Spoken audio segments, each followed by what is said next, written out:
shit, I totally forgot about the record.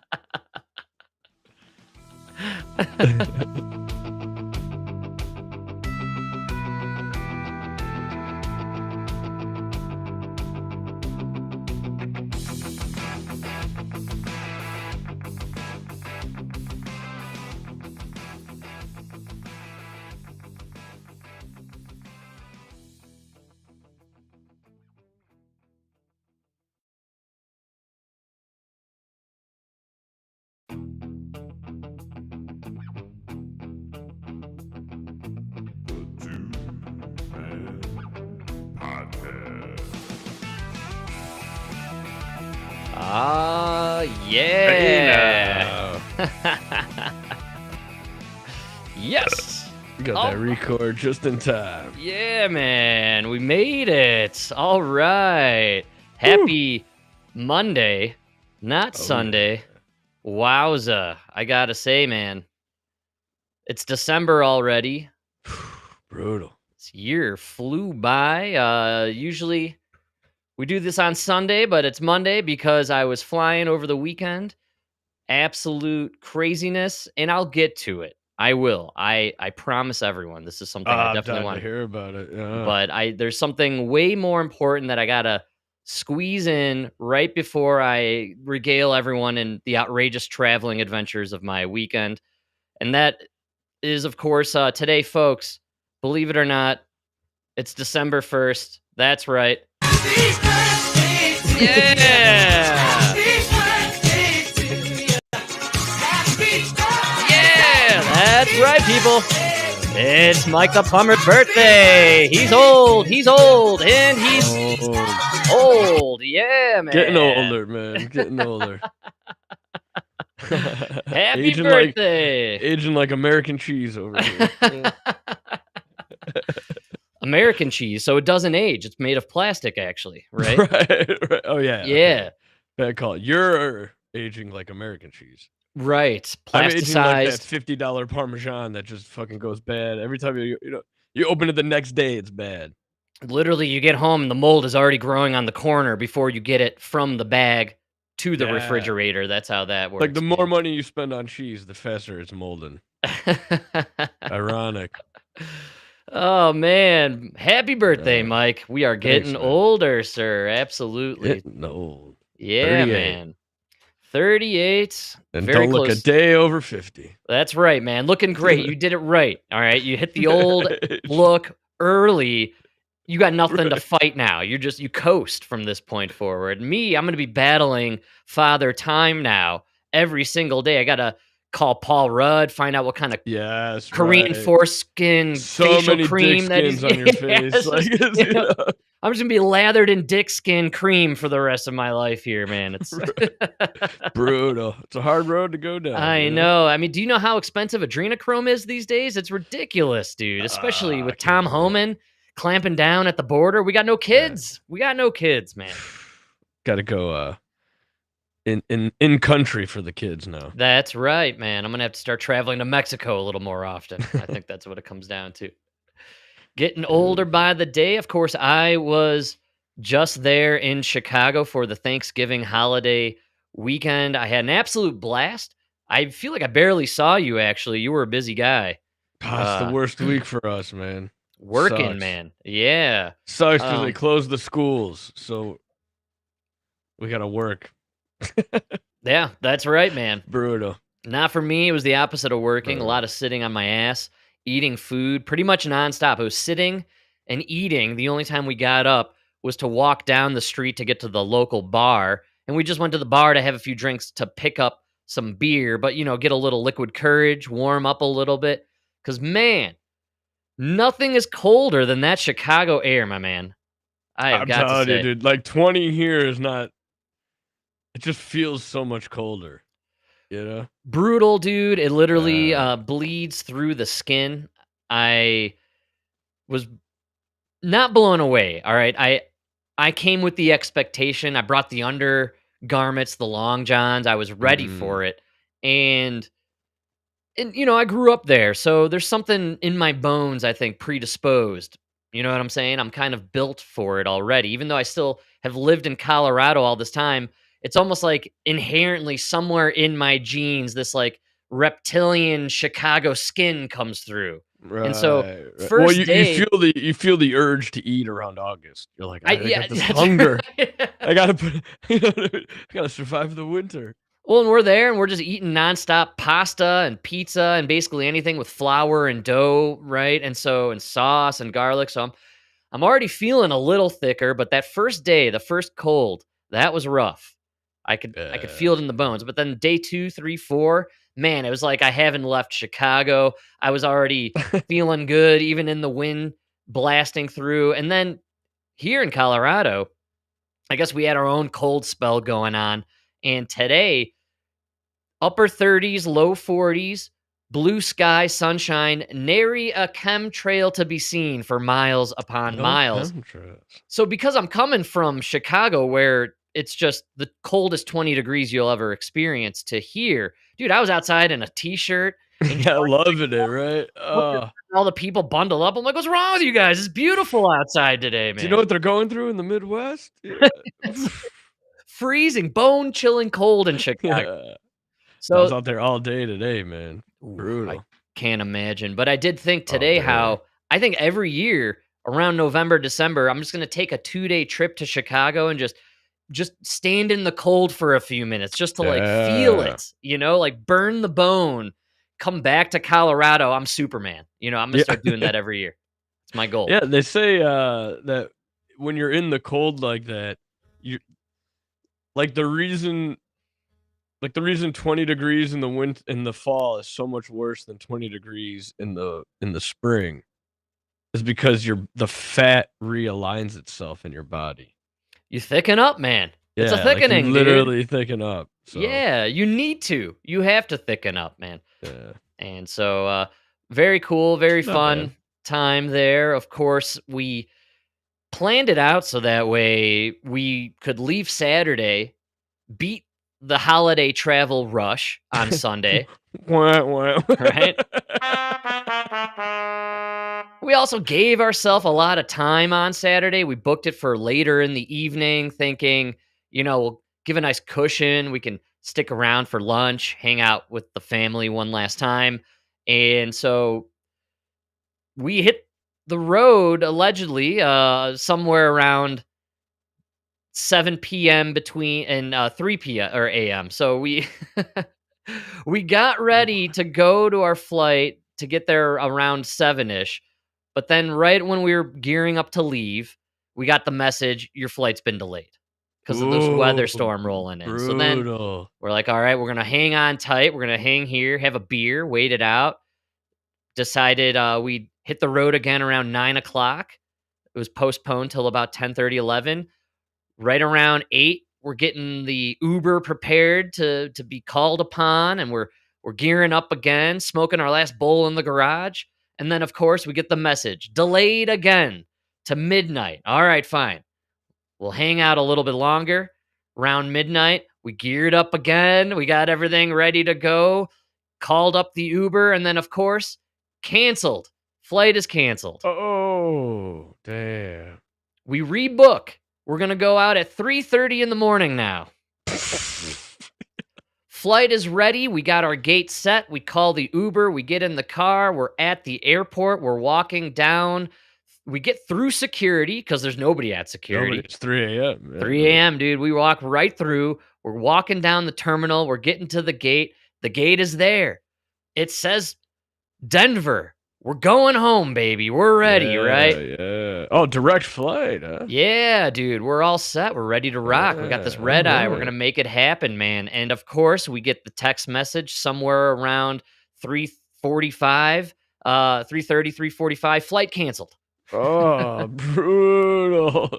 So we're sitting there in the airport now, Brutal. flight canceled, no more flights to pick upon. In fact, the entire day leaving O'Hare booked solid. Of course, Nothing. because now it's Sunday after Now it's Sunday. Thanksgiving. Yeah, dude. So we're extra fucked now. So And everybody from Saturday They've trying to they book. booked, man. Yeah, they rebooked, dude. So Brutal. we're totally fucked. We start scanning everything, start dipping into midway times. Finally, stumbled upon a couple connector flights. We scored one to Austin to Denver, 7.5-hour journey. Brutal. Oh, man. Flew out of Chicago finally somewhere around 7:30. So we made it. We left the airport again, made it back to Nona's in about 4 or 5 in the morning, slept for like an hour and a half, and then we drove in the To Uber Midway. to Midway, which once Oh. again, Sunday morning, 6 a.m., zero traffic. We got there in about 30 minutes. It was Yeah, it's actually not bad. not No bad at traffic. all. Yeah, it was pretty solid. And early morning, before 7-ish, we walked essentially right up to security. And as we're gearing up to go through security, I turn around. The entire back area behind us where they have the cattle runs, all the lines set up for the people to packed to the max. We somehow beat this rush, dude, the Sunday rush that we were wanting to originally miss because, that's why we scheduled for Saturday. No. Now we're in the rush, but we just missed it by a hair. So it was wonderful. Got through, got on, plane finally took off. We got to Austin, got to hang out in Austin, Texas for about 2 hours. Not a bad time. Got a cheeseburger and some brujas. And then we finally made it back to Denver somewhere around the 4 o'clock in the afternoon time frame. So it's like a 24-hour. It was the 36 hours later we got to our destination, essentially. So, dude. Yeah, man. That snowstorm couldn't have been a worse time. It was a terribly timed snowstorm. It was quite the ordeal. Damn. We had it lucky, though, because we kept checking from Nona's house. And our grandmother lives 10 minutes from O'Hare Airport. It's an amazing location. Yeah. It really Minus is. The cancer from the overhead planes. The constant flights and, you got the chemtrails and then the flights going on. So that's like double cancer. Yeah. Absolutely. But luckily, we were very close. So we were able to ride this out from the home base. There were several moments where we cut it tight, and then we got that text message delayed, and we're like, all right, not getting the Uber, not going to the airport. Because when we did get to the airport eventually, man, just mobs of people laying on the ground, sleeping on top of countertops. It was quite the scene. I really felt bad for all these people who were stuck at the airport. But here's the issue that I got with these airports. You're delaying, you're canceling, you're screwing people over. They're stuck at the airport, but you still abide by the closing times for every possible store or restaurant in your facility. And so nothing is open. You have a bathroom and a drinking fountain. That's all you get to work with in these scenarios. Fortunately, some lady who I suspect just saw an opportunity, thought, I'm going to hang out here and just bank. She was the only Starbucks open in the entire airport. One lady with a line stretching for miles and just people just nothing to do but wait in line for a single lady to serve them a cup of coffee at some point. And ridiculous. That's when you want to be the guy with the cooler of tamales. Yes, man. Yeah. Absolutely. Well, you can't even, they screw you because you can't bring beverages or food in through security, right? Right. And then everything's closed. And then everything's shut down when you're in there. O'Hare Airport, you're the busiest airport in the world. Get your shit together. You canceled all these flights. You're in the news nationally for being the airport that closed and canceled the most flights internationally. So hire a few extra people, pay some overtime, open up a freaking Mickey D's, and Did you say overtime? We're broke. We got no money, buddy. Yeah, man, I know that. I realize it, but come on, dude, give us something. So it gets shit on all the time, but how much better was Midway? Em and I talk about it all the time. It's the best airport out of the two. O'Hare is just too much. And you were talking about how there was like a mob in the cattle run. The thing about the cattle run at Midway is, what is it overall? 800 feet. So it's like 800 feet of line. At O'Hare, it's 3 miles. Yeah, it's like, you like think you're getting there, and then you take a right turn, and now you're in a whole other room. And you're like,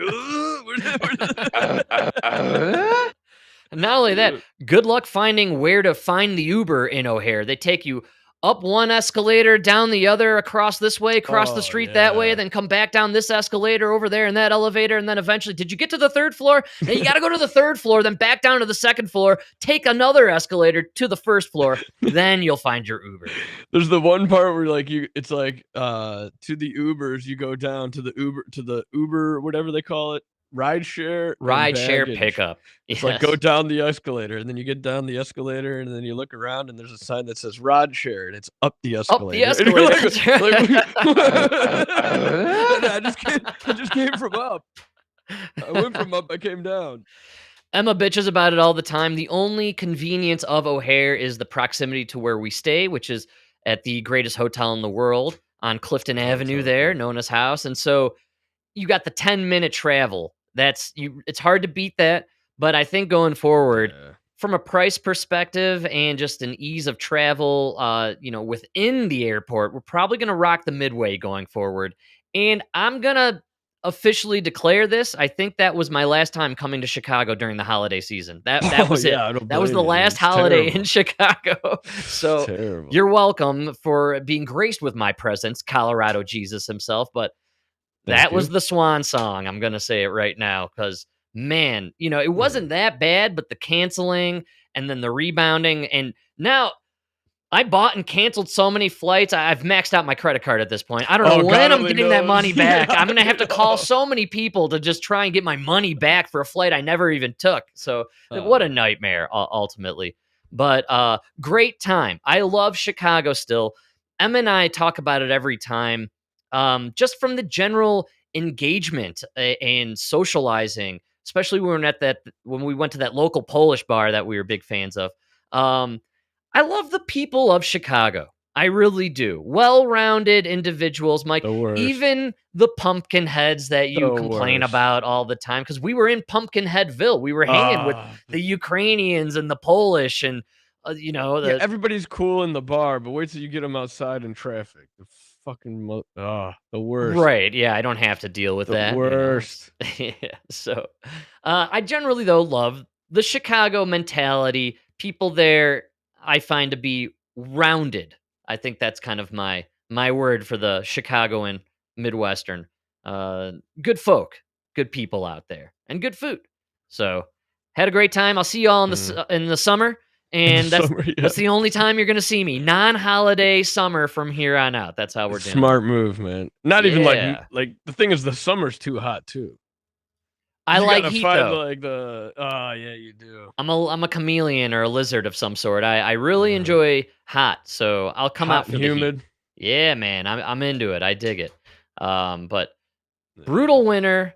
We're in it all the way now. I can only assume, since that the chemtrails are back and the geoengineering is back in full force, we're not going to see blue sky for the next 4 months. So I hope everyone's excited. Did you see the sun here? No. No.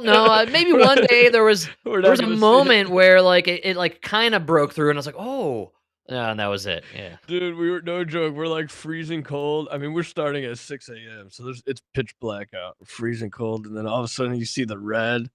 The sunrise, you're like, maybe it's gonna warm up a little bit. It's gonna warm up a little bit. And then you're working, and then all of a sudden you're like, man, shouldn't the sun be up right now? And then you look, and it's like this little, like this dim ball behind all the clouds. Brutal, like, dude. Yeah. This is all we're gonna get. We're up 4 degrees all day.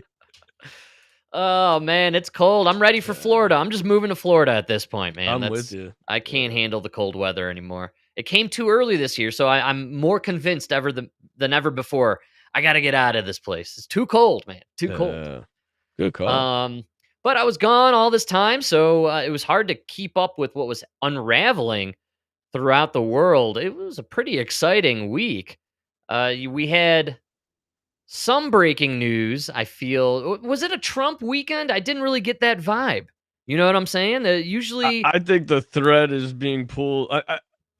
It's like it's starting to unravel that the economy is in a terrible, terrible place.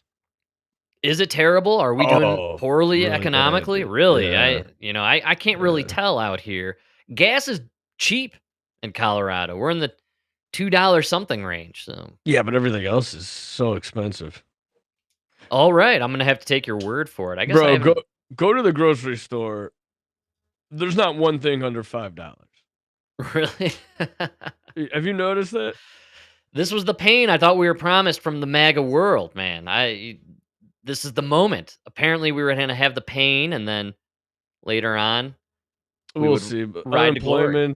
unemployment, going up. It's All not looking right. good. Not looking good.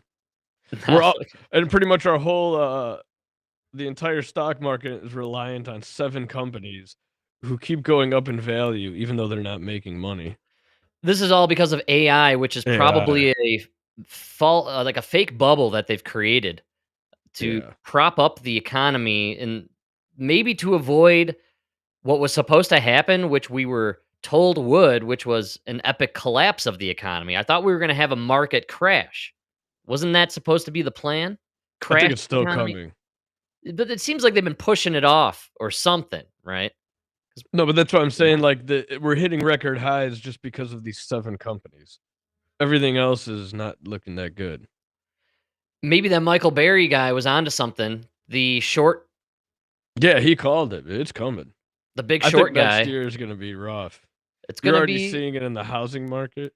But then I saw this weekend, man, Black Friday was like one of the biggest Black Fridays we've had in years, maybe even before the pandemic. They were claiming And billions upon billions were purchased just on Friday alone, and they're expecting something like 14 billion in purchases for Cyber Monday coming up. Today. Today right. was Cyber Monday. So this guy said something, and then I had a thought that kinda just was like a, what?" You know, like a, moment.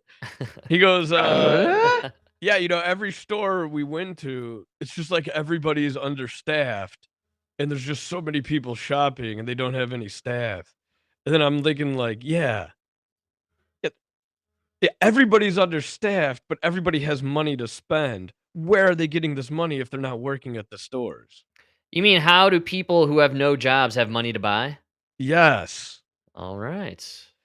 One of the reasons Interesting. all the stores had it used to be you could get, like, your little side gig. Remember, a lot of guys went to UPS to do the night shift during the holidays. That's right, A lot of man. people would Yeah. go to the stores, Target, whatever, you get that seasonal help, that's what I was looking for.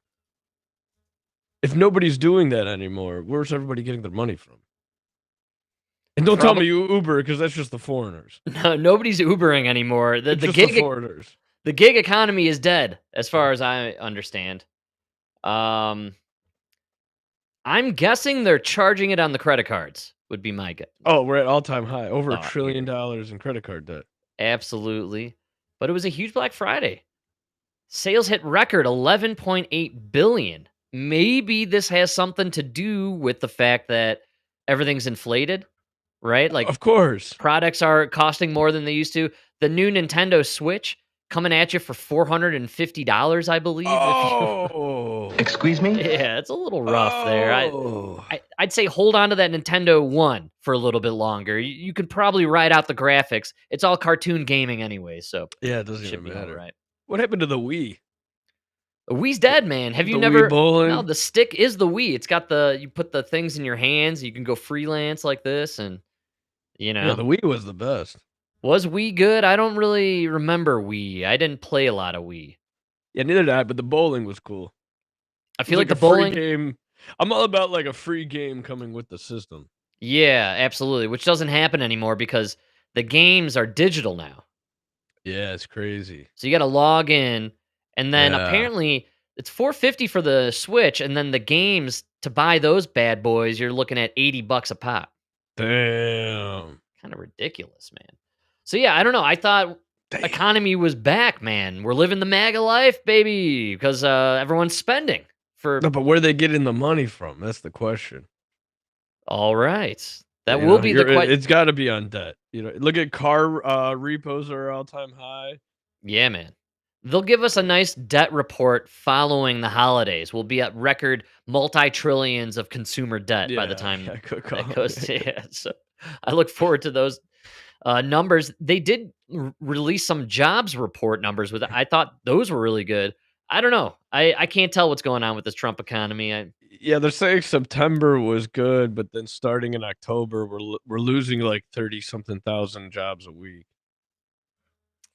All right. All I don't right. know.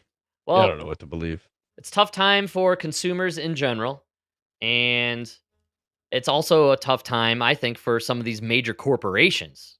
I feel like we're in an era now where maybe people are trying to find alternatives to these mainstream companies and conglomerates and people who've been giving us stuff, uh, for all our lives. And maybe now people are going to start venturing into more homemade food products because it's starting to seem like the food they're serving us is losing the quality we once remember it having. And I'm not sure if you were perusing the health food news this week, Mike, but some big stuff came out from Campbell's Soup, my man, and I'm dying to talk about Oh, this one. yeah. This has been top of mind for me for quite some time now. New and intense scrutiny. And is it too loud on your side? Are we looking at good? No, it looks good. All right, excellent. Sounds good. For a top exec at Campbell's Soup who's accused of saying some pretty wild stuff, like that the meat in the soup is bioengineered from a 3D printer, and allegedly going on an offensive and in some case racist rant. It's all because a former employee who's suing the company says he secretly recorded Campbell's VP and Chief Information Security Officer Martin Bally during what that worker describes as an hour-long tirade. We've got the recording, and we want to warn you here, it's pretty harsh. Listen. It's racist. We have shit for poor people. Who buys our shit? So healthy. Now that I know what the in it, even in a can of soup, I look at it, look at meat, bioengineered meat. I don't want to eat a piece of chicken that came from a 3D printer. Yeah! Oof, in the lawsuit, So that was an executive, poor audio. So for the audio listeners out there, it was a Campbell's VP claiming that the food, specifically the chicken and the chicken soup there, is made from a 3D printer. Campbell's came out and said this guy doesn't know what he's talking about. He's actually not even in the department where they make, I love that. process the chicken. Who's this guy? The CEO? What does he know? Or no, was he Chief Information? He's the VP of products there. Yeah. What is he? Vice president. Who's Well, he's not boots on the ground, right? He's not working in the warehouse there. He's somewhere pushing paper up at a desk. So yeah, but he was probably in the meeting where they decided to use the 3D printers. Yes, that You know what that I'm would be saying? my guess. Yeah, absolutely. I think he would know. I've been talking about this for a long time, man. I always point out to Emma, she likes to get the frozen foods from various companies, mac and cheeses and the like, and I pull it out of the freezer all the time and say, this has bioengineered food, I right? know, Because you they gotta- all say it. It says it at the bottom. It has a little asterisk and it says bioengineered. It doesn't say GMOs, by the way. That's another thing. Oh, I know. These are bioengineered foods. And so No, the GMO is even worse because they don't even announce it's GMO. If it doesn't say non-GMO, that means it is GMO. right. And the GMO, I think, is more to do with the kind of the genetic materials involved with the seeds and what have you, the base ingredients. Whereas the bioengineered, I believe, is the stuff they're making in petri dishes. For sure. The stuff they're growing in labs. Or 3D printers. Or 3D printers, right? So gross. Yeah, man. So no, dude, I definitely noticed the difference because I started using that app where I scan the things before I buy them. And then, like, you start to notice, like, with soup, there's the $1.50 can, and then there's the $7 jar. Yes, and there's man. nothing in between, right? And one is complete garbage. One's actually healthy soup. The price Maybe a little says sodium. it all. Yeah, the price says it all. Price says it all, man. And just anything in that middle section, dude. I swear on this. There's nothing real in the middle aisles of the grocery store, dude. Well, like your like your dressings, your salsas, whatever it is, buy it in a glass jar. Mayonnaise, glass jar. Right, it's gonna be more money, but it's I don't know. Think about it, if they're not even gonna pay for a glass jar for their garbage. It's garbage. Yes. They're gonna stick it in a plastic bottle. I swear that they've been doing this for longer than they've been telling us. The bioengineered food, fake lab-grown food. I believe it's in all the frozen foods that they sell out to us, and in the Campbell soup, probably anything else that's made by Campbell's. I saw a list of all these other products that Campbell's is in charge of putting out. I mean, even things you wouldn't think are made by Campbell Soup are made by them, and they're not just doing the bioengineered stuff for just the Campbell Soup. That's what I want to put out there. Oh, for sure. It's a universal concept for these companies, and anything in the middle aisle, bioengineered, GMO'd, it's fake food, man. I mean, they've come out recently admitted that there are plastic particulates in the Kraft Singles. Kraft Singles cheese isn't cheese. It literally says non-cheese product on the package. Non-dairy product. People eat, yeah, non-dairy. Yeah. People eat it like it's real cheese, man. So I know. It's amazing they've gotten away with all this time lying to us. What are you talking about? You take 2 pieces of Wonder Bread, right? Put some Hellmann's on there. Yeah. Oscar Mayer bologna. Oh yeah. Kraft Singles. You get cancer in 3 years. That's right. I don't know where this turbo cancer came from. Don't forget to get your booster shots in between all that, man. Just pure poison. Dude, we grew up on this shit, man. Oscar Mayer bologna in the package with the Kraft Singles and the Why do you Wonder think Bread. I'm only 5'7"? Oh no. Oh man. Oh, what happened there? What happened? We got cut off. Oh damn. How did I Uh-oh. There we go. Hey now. Literally, I leaned back in laughter and we switched sides. That was crazy, man. Did you say Bill Gates? I was thinking Bill Gates. We've got COVID on the docket. Well, we're talking bioengineered I was foods. just about to, dude, bioengineered food, COVID. He does not want this episode coming up. Dude, talking about food this week with Nona and company, but Nona specifically, she's a food aficionado. It was amazing blowing her mind by telling her how much farmland Bill Gates owns in this country. The dude's up to 30%, man. Dude, it blows everybody's mind. They're like, what do you mean he owns the farmland? I've had so many guys be like, what do you mean Bill Gates is buying farm? The Microsoft guy? I'm like, yeah. The Microsoft guy is now in charge of your vaccines and your food. Yeah, man. It's pretty shocking stuff. I think he's up to 30%. But what got everybody when I was talking about it was the potato farm. He owns the potato farms that makes all the potatoes for McDonald's. And if you aren't aware, they have to genetically modify those potatoes so that way they are perfect. There are no brown spots whatsoever. They're also enormous, and they maximize the amount of potato fry action that you can get when you're chopping them up. So, yeah, I don't know about 30%. He owns 275,000 acres. I like to exaggerate to push home the idea that this guy's evil. All right, Bill Gates is. But it is spread across 17 states. All right, very nice. Frank, don't worry. He said his primary motivation is just to improve agricultural productivity and create jobs for Americans. Oh, of course. Don't even worry about it. Yeah, he's a philanthropist, man. Yeah. Just don't look at my mosquito farm. You know? Oh man, very crazy. So yeah, he's quoted as saying there is no grand scheme behind the purchase. Like, if you have to come out and say it, you're the most evil man in the world. Yes, man. And we all know what you're doing here.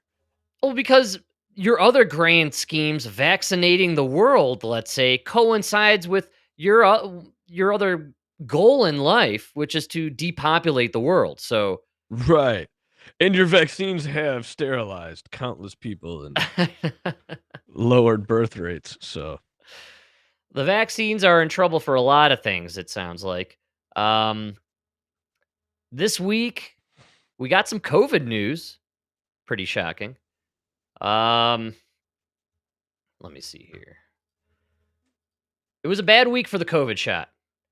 A lot of people talking about it, or maybe not talking about it.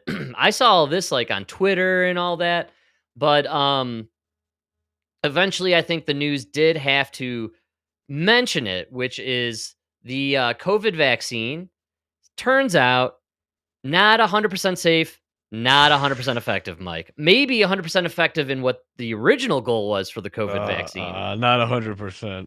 Not 100%. A lot of kids. It's so sad though. 10 kids We got some big news this week. Man, We're going to do the news the way we do it here. We love it. And we're going to go to, I think this is NBC. And they're going to tell us something that we've been saying since day one, but we've been in need of data, peer-reviewed studies, and all that. And so now the FDA, with this disclosed memo that circulated internally years ago, here we go. Dude, that's the worst part, is the information came out so long ago. I know. Right? And if Yes. you said anything back in the day, it was like, "Who are you, an Alex Jones follower? Come on." We were kicked off of YouTube and TikTok and every other platform you can think of in order to silence our podcast, speaking the truth about the fact that at the time, there was a lot of talk about how these shots were affecting kids in a very negative way. Kids who were the one group not affected by the disease itself. At all. So we mandated this vaccine. No kid died from COVID, and I know that because CNN would have ran the story for months. We would have the anniversary of his death. His statue would be next to George Floyd in Times Square right now. We would have been, come on, you know it. They were waiting for a kid to die from COVID. Yeah, not one healthy kid. I think that's a specific stipulation there. I'm sure there were kids who died with COVID, but were probably dying from something else. They really loved to just tack on the COVID to people who were dying with other stuff. But when it comes to healthy kids, not one healthy kid died from COVID. They were barely affected by it from a sickness standpoint, but they kept the schools closed for 3 years, 2.5 years, and they waited until they mandated these shots for the kids to take. And now we're here, and we're about 4 years into increased myocarditis rates and all the other health issues and debilitating disabilities that are affecting people. Here we are, and they're like, actually, we may have killed like 10 kids with this shot. Sorry. And that's what they're admitting now. Again, it's a one-way street, man. Bro, what have we been talking about since day one? Day one. Wait till we see the numbers in 75 years when they wanted to release the data about this stuff, right? That means in 75 years, we're going to have a crystal clear view of what really went down. Our grandchildren are going to look at that and be like, what happened? Oh, man. How did they let this happen? And we're going to explain to them how we painstakingly edited all those TikTok dance videos for all those nurses, right? I mean, it wasn't just filming the video. You got to edit it after you film it. So it was a lot of work, man. We were distracted. News of the year in my book. Here we go. I can't believe we're here. It is the worst I told you so in the history of I told you so's, folks. Tonight, the FDA claiming without evidence that COVID shots are linked to at least 10 children's deaths. Excuse me? Without evidence. New vaccine rules I love because of it. Without evidence. It's peer reviewed. Am I not right about that? I believe this is a peer reviewed study. So there's at least 10 kids. It's literally like, this 9-year-old who had no problems, got the COVID shot, died within 24 hours. No evidence it was the COVID shot. Was it the Easy Mac? I mean, what? The best part about all of this is George Floyd is the only guy who had COVID in his system but didn't die from COVID. He died from the knee on his neck, not the fentanyl, not the COVID, the knee on the neck. He's the only one who had COVID but didn't die of COVID. He died of everything else. And the knee wasn't even on his neck. It was on his back. That's right, man. No, the only guy who had COVID and died but didn't die from the COVID. That was the only one. And vowing new vaccine rules because of it. In an internal memo obtained by NBC News, the director of the FDA's vaccine division, Dr. Vinay Prasad, alleges no fewer than 10 deaths reported to the agency between 2021 and 2024. No fewer. Yeah, I hate the words they're using. That means there's so many more. They are messing with us with these words, my man. And it means it's way higher than 10. I think just for the sake of the claim, they have to say no fewer. Otherwise, it would be challenged. It's probably 10 is like, all right, we can't deny it. Right. There's no denying these 10. That 11th one, it was 48 hours. So Yes. Could have been the bike riding afterwards. I guarantee all these other ones, there's a diabetes involved or leukemia or some other alternative thing going on. Oh, diabetes. Yeah, I wonder if there was like that's a good call. We have the fattest kids in the world in the history of obesity right now. So I could definitely see fat kids having other issues going on being taken out by COVID. That's definitely a thing. So, but again, I stress healthy kids. They're really big on the healthy kids. That's who died here. These are at least 10 healthy kids who died. Were related to the COVID vaccine. It appears 10 deaths of children from the COVID shot. We're going to make that information available. Those cases were reviewed. The memo did not include the children's ages or medical history, did not identify the vaccine manufacturer, and these findings have not been published in a peer-reviewed journal. I was wrong. Not peer-reviewed. All right. Well, then this is all fake. It's fake news, baby. Fake news. Allegedly. Yeah, allegedly. Except we will admit at least 10 kids died. Least 10. Well, no fewer than 10. And look, we're not going to include their ages or their medical history because it probably isn't any medical history. And the ages probably very young. I'm guessing they're very young ages. And we're not going to identify which shot they got. You know, Moderna, Pfizer, J&J, who knows? We don't want to, specify anyone who's at trouble here. No, we cannot specify the manufacturer. And on an unrelated note, we're going to go to our sponsor, Pfizer. That's right. This segment brought to you by Mongerno. Yeah. An HHS spokesperson did not immediately respond to a request for comment. Experts maintain COVID vaccines are safe. Parents can be confident in the safety of the COVID-19 vaccines. But now, Dr. Prasad says the agency will change how it evaluates vaccines, including revising the annual flu vaccine framework. The memo says pneumonia vaccine makers will have to show their products reduce pneumonia rather than create antibodies alone. They can just make it not a very good business proposition, and people will stop making vaccines. The American Academy of Pediatrics telling us tonight they are concerned that the newly proposed requirements could limit children's access. That's literally like, okay, so seatbelts save lives. Not all seatbelts, but we can't enforce these rules because then people will just stop making seatbelts altogether. So we're gonna have some seatbelts out there that don't work, and you're not gonna know if it doesn't work. Actually, it might even kill you in the accident. That's right. Do you know what I'm saying? But we don't want them to stop making seatbelts. So, great call. It's a terrible logic. It's insane, and they're really big on the totally effective, totally safe. How can you keep saying it's totally safe when we have the VAERS database, which is the one database that is very flawed because it doesn't have all the data that it should.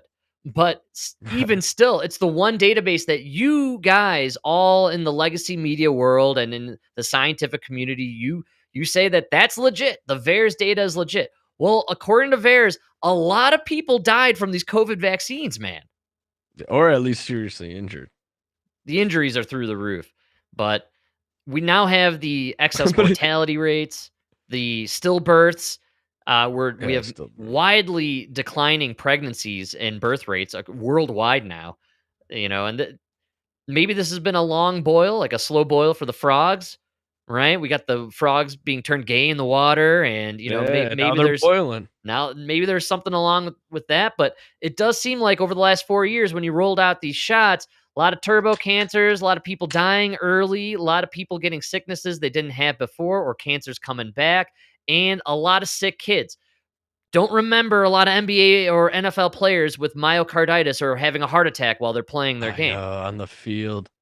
We're here there. Terrible. And you're saying it's 100% safe and effective. But don't make us prove it. I know. Otherwise, we'll just have to stop making them. I love how they always have to just come back at it with, no, it's safe, it's effective, there's nothing going on, there's no problem with the kids, and please, we insist, keep jabbing your kids with this experimental gene therapy that we wanted to wait 75 years on to give you the data for. Yeah, dude. But again, the burden is on you to prove it's safe. Yes. Not on us to prove that it's not, right? Great call, man. Proven vaccines. More than 1 million Americans have died from COVID-19, including more than 2,000 children. Where? Yeah, where is did these that? 2,000 children die? Come on, man. If that were real, the Chiron on CNN would just be listing those names over and over again, nonstop for weeks, dude. Of course. There were never kids who died from this. 2,000? Ridiculous, dude. Plus that 1 million number. You guys need to look into that. Remember when the number went down? I think that's a worldwide number, if I'm not mistaken. No, that's their U.S. number. They're claiming 1 million people died. I'd But like to know. Remember we hit that mile marker? It was like they couldn't wait for it. They were really building up for it. They were obsessed with it. And then I don't know. I want to know what the number was of COVID deaths according to their statistics. How many people died of COVID before the vaccine rolled out, and then how many died of COVID after the vaccine rolled out? Good I think we could probably guess a lot of those who died after the vaccine rollout were probably caused by the vaccine. I mean, yeah. Even Dr. Drew, who believes in long COVID, now believes long COVID is long vaccine. I've heard him flat out say that straight up. It's long vaccine. So he's a doctor who did a complete 180 on that vaccine. Absolutely. And Fauci. Yeah, man. And so you're hearing long vaccine now more than you are long COVID. I think the only one still sticking with the long vax or long COVID is Chris Cuomo. He claims he Chris Cuomo. He never had that shit in the basement. With his giant Q-tip, man. Well, plus this is how you know people suck at math, because they're like, 1 million died. Well, there's 330 million. I know. So that's 1 out of 330. But also, we're like 1 million died from COVID, and you people are like, we got to shut down the world and close everything down and lock up the parks and the churches and the schools. But then we're like, 20 million people just funneled in through the southern border, and you're like, what? Stop complaining, racist. Like 20 million people is a lot of people, man. I know. It's 20 times how many died from COVID. I don't remember if it was 20 million. It was a lot. It was many millions that came. Well, that's the beauty of it. They don't actually know. It's just rough estimates. You got all those children they trafficked and snuck in under the tunnels. Who knows, man, right? That's right. Well, how about everything coming out about the Afghan withdrawal? They were just letting anybody in. So that one's weird because this week we did have a tragedy unfold in the streets of D.C. There was a shooting. It was the National Guard, right? All right. So the National Guardsmen and women who were patrolling D.C. and keeping the streets safe were shot at in an act of terror, according to Trump. The dude was an Afghan national who, if I'm not mistaken, I could be wrong, but they're saying the Trump administration gave him clearance to be in America. Actually, I heard he has ties with the CIA. Yeah, well, that's another element to this. So I mean, how many shooters need to be tied to the CIA before we get rid of the CIA? They're up to no good, right? Yeah, this dude was on the CIA payroll in Afghanistan, which is not unusual. When we invaded, we had informants that we paid to help us when we were there and in Iraq. These are the guys who were most in trouble, actually, when Biden pulled out disastrously. We left a lot of these informants and workers for the CIA who were basically then left to be exposed by the Al-Qaeda or whoever was rolling in. Out of the Taliban, who's there now? Yeah, who was ISIS? ISIS. Oh, no. Yeah. Was it ISIS? Yeah, who did we give it? Who was that? It doesn't matter. They're all made up. The Taliban is Russia. ISIS is Obama, right? So I think it was ISIS, if I'm not mistaken. The dead giveaway was they showed up in a U-Haul wearing khakis and blue polos. So I thought that was one of the more egregious parts of the pullout, that we abandoned these Afghan nationals who were fighting and helping the United States. And so these guys were on CIA payrolls, not a new thing. We did it in the 70s in Afghanistan and Pakistan during our proxy war against the Soviets. And we actually had a very famous Middle Eastern on our payroll back then. His name, you may have heard of him, Mike. His name was Osama bin Laden. I don't know if you're familiar with this guy. So Osama bin Laden was on the CIA payroll in the 1970s. Yeah, what were they called back then? It was something different. The Mujahideen. Yeah. Were on the payroll of the CIA, and we gave them money and weapons. And isn't that crazy how they just like refresh to be fresh? They literally just rebrand these motherfuckers every so many years. Great call. Give them money. You know what I mean? Mujahideen, Taliban, Al Qaeda, ISIS. It's ISIS. Just like you went from the BLA to the BLM. Right. Black Liberation Army to the Black Lives Matter. Yes, and it was something else. Like, dude, they just keep refreshing these psyops. Yeah, that's all it is, dude. You just change up the lettering on your acronym there, or add a new word to the end. Maybe mix them around. I love it. It is crazy, though, that we have all these international characters who are on CIA payrolls during these proxy wars. I assure you, there are members of the Ukrainian Nazi army on the CIA payroll right now. Guaranteed. Who is that dude? That Russian guy who like turned against Putin and then like flew the plane around and then they bombed him out of the air. It was like Jindobre or something. It started with a Z, right? It was like Zemanowski or something. You remember that guy? He was like, yeah. His face was in everything for the first year, and then they blew him out of the sky. Guarantee that guy was on the CIA payroll, man. So funny. He was like marching into Moscow to take on Putin. That's right. Dude. Then they signed a deal, and then his plane blew up. It's insane. Don't fuck with Putin, man. But remember when we were covering that, at that time, I kept saying, like, dude, there's some... I believed he didn't even exist. I don't even still think he did at this point. We can't even remember his name. That's how much this guy existed. But our CIA and three-letter agencies and government create these characters. And how do they do it, man? It's the Mandarin from...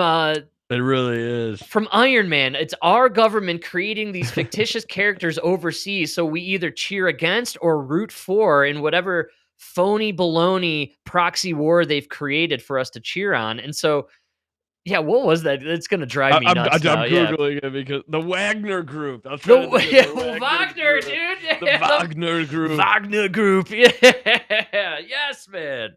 Yeah, the Wagner Group revolt. Right on. So these guys probably CIA payroll, no different than the Mujahideen and Osama bin Laden, who I've always believed Osama bin Laden was some sort of character that we created to be the bin Laden that was going to be the adversary of the 9/11 events, right? Yeah, fuck. Yevgeny Prigozhin. Prigozhin, yes, man. Yeah. Pierogi, that's right, dude. Prigozhin. Yeah, poor guy. Poor guy. They blew him out of the sky. He didn't even exist. He never existed, man. We don't have a body, just like with Osama bin Laden, when we finally took him out, what did we do with the body? We set it adrift to sea in the middle of the night so no one would know or find the body. We gave him the burial of Megatron. Exactly. That's how you respect your former employees at the CIA, Mike. Come on, man. So yeah, Megatron burial at sea. You get these weirdo caricatures of humans like Prigozhin and Bin Laden, right? Where they're capable of these incredible Hollywood-esque feats, like Prigozhin, taking the army and marching into Moscow to take out Putin. Like, come on, shut up with that. Well, even Bin Laden, he's like from this stupid rich family in Saudi Arabia. Right. But then he's like living in the mountains of Pakistan to try to fight the United States. Oh, he's hiding out in the mountains of Tora Bora, and we don't have the technology to find him. But meanwhile, he's getting dialysis once a month because he's dying from liver disease. Like, not to mention he's the tallest Middle Eastern you've ever seen in your life. I mean, the guy stood a foot above everybody. So, and then throw on top of that. And feel free to go back and take a look. Pick 3 Osama bin Laden videos. Pick three random ones of the weirdo videos he put out where he was threatening America with further attacks. He never looked the same in any video ever. It was always a different actor, because back then we didn't have the 4K UHD technology. You're talking 2001, 2002. I don't even think we were doing digital anything back then. So we were at an era where the government just get a brown guy with a beard. They won't know the difference. They're all racist over there. They don't care. Just call him Bin Laden, give him the beard, and they'll buy it. So, Bin Laden was an actor or multiple actors. Could probably say the same thing about this pierogi guy who ran the Wagner group.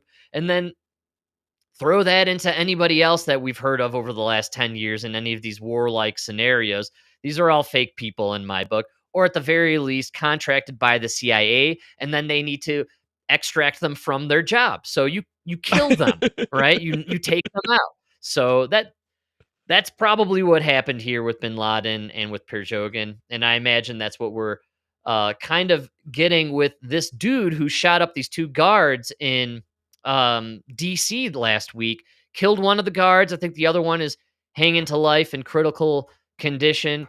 But my point being is, this guy, it turns out, was on the CIA payroll. What are we doing here? Not an actor, obviously. I think this tragedy truly unfolded, but this is an Afghan national on the CIA payroll. You're clearly dabbling in some sort of mind manipulation, MK Ultra, and or we hired this dude. He came over here. We fudged the paperwork to make it legit, and then we got a little false flag action on our hands. Perfect, right? Because they need violence. They need to get something going with the guardsmen on the streets. But the worst part is right away they're blaming Trump. I know. He put them in harm's way. And come on. To make it all even that much better and more of a psyop, Elise Slotkin, this Elise Slotkin chick, do you know what I'm talking about? She's a senator, or at least a congressman. I've heard the name. She's everywhere now. She's been doing the rounds on all the late night talk shows, and I've been obsessed with the Mark Kelly thing. Mark Kelly, oh yeah. So stupid. So dumb. Dude. So stupid. Elise Slotkin was in that video with Mark Kelly, actually. Yeah, that's what I think. That's right. That's right. Yeah. Former CIA operative, Elise. That's right. Slotkin. And she's been doing the late night rounds. She's always on the, MSNBC and CNN. But she went on one of these shows 2 weeks ago and said very clearly, hey, Trump is antagonizing and stoking violence by putting these individuals in these positions on the streets. And with the increase in volatile language, we are about 2 weeks away, she claimed, from seeing some violence take place on the streets of DC. The former CIA politician. Former this guy has ties to come on, dude. So I think they're going to bury this one. It was a bad false flag. It didn't play out the way they wanted it, but it was very clearly planned out by the three-letter agency. They very obviously wanted something to unfold. What they wanted to happen was this dude to shoot one of these guardsmen, and then the guardsmen to return fire and start hitting innocent people. That's essentially what they need. Oh, good call. They need an innocent. They need a George Floyd so badly. They need their Democrat George Floyd to stoke their Civil War violence against the Republicans and the MAGA party. So that's the goal here. So we're gonna see more of this. Did they kill the guy? What happened to him? I didn't even pay attention. I don't know. I actually don't. Never. No, the guy lived. I saw him on the stretcher. I think he was just taken out. He's in critical condition though, right? Or is he gonna be fine? He'll probably be fine. That's gonna be my guess. Yeah. But that's terrible. Along with Elise Slotkin, there was Mark Kelly all week. He's defending that video they put out, which we discussed briefly last week. Such a stupid video. That video was absolutely ridiculous. Where they're telling soldiers you don't have to follow orders that are illegal. Out of curiosity, I mean, where do you stand with that? Being a fellow service member yourself, my man? I mean, are you This is why I don't think so. I believe you give up a lot of your rights when you join the military. One of those rights should be voting. You shouldn't be allowed to vote. Really? Get the fuck out of politics. You know All what I'm right. saying? You're here to serve the country. You're here to serve whatever leader the people vote for. You know, whoever the president is, that's your commander in chief. Right on. Obviously, there's you can say no to anything that's immoral or illegal, but you're not a lawyer. You know what I mean? I wouldn't play that game.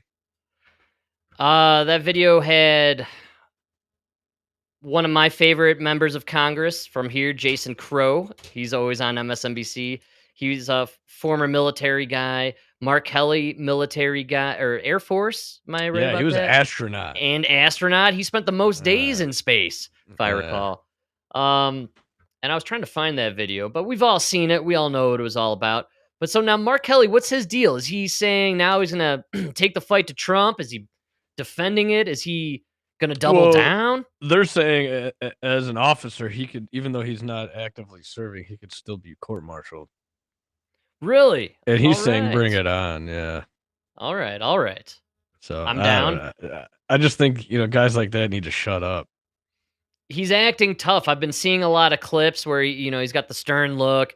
He's already looking intense with the full bald thing going on there, the full shave. He's a full shave guy, right? Yeah. And he's doing the tough talk, which I think it's reminding me of John McCain from about 10 years ago. I'm thinking this is their new John McCain. He's also, I think, an Arizona guy, if I'm not mistaken. So listen to all the to anybody serving right now. They're just trying to use you as a pawn. Yes. And they really want one of you to not follow an order so they could use you as an example, but they're gonna forget about you. They're gonna drop you like a bad. Where's Abrego Garcia? Are they having margaritas with him? Yeah. You know what I'm saying? Yes. It's gonna be a week's worth of news, a week worth of publicity for them, and then they're gonna forget about you. So think about your career, think about your life. You get court-martialed, you get thrown. I mean, ugh. I've never military prison is probably the worst place in America. Where would you rather go, military prison or the prison in El Salvador?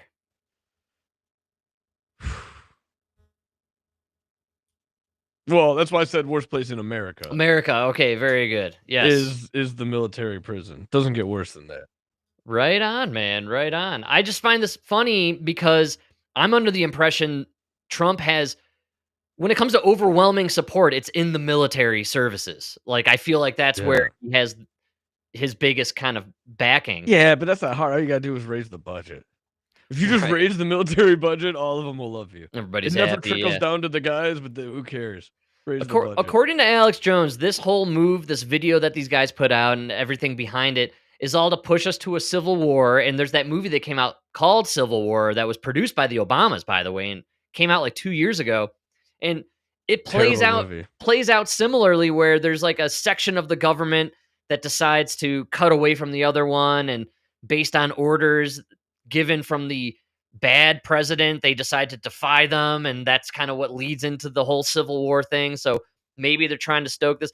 For me, I think this video was a ketchup on the wall kind of thing. They needed to send a message out there. So they put this ridiculous video out, which they knew Trump would see and get pissed off about, and then retweet himself, which would then go viral. But then maybe hidden within the message, there's a sub message for any MK Ultra people out there, former service members or current service members, to click something in their head, and then they go rogue and start perpetrating some false flags out there. So maybe something's about to happen. They put out this video, and then 3 days later, an Afghani guy paid by the CIA went out and shot some guardsmen. Yeah. So maybe, man. I think you're just trying to stow dissent amongst the ranks. Right on. If you get the military, I don't know. It's a stupid game, and I'm glad. I don't think anybody's really jumping on it. Although there is that captain. I think he's an army captain who's trying to fight it right now. Fight the video? No, he doesn't want to follow orders. Yeah, but I thought if you when you don't follow orders, don't you get dishonorably discharged? Isn't that kind of the Well, whole? if you're an officer, you're getting court-martialed. I'm telling you, you're gonna like go to prison. All right, man. It's not a joke, dude. The military. This is my same point with like the trannies. I know, you know, dude, everything. yes. The military's not a joke. You know what I'm saying? We need you to fucking follow orders, Yes. regardless of who's in charge, because there might come a time when we're on a battlefield, right? Yes. Right or wrong, you have to follow I don't know.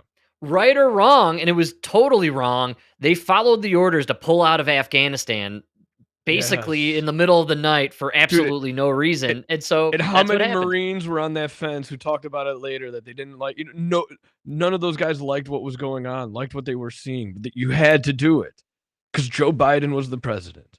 I mean, everybody knew it was also he could get his photograph on 9/11. That's right. You know what I'm saying? Yes. But you had to do it.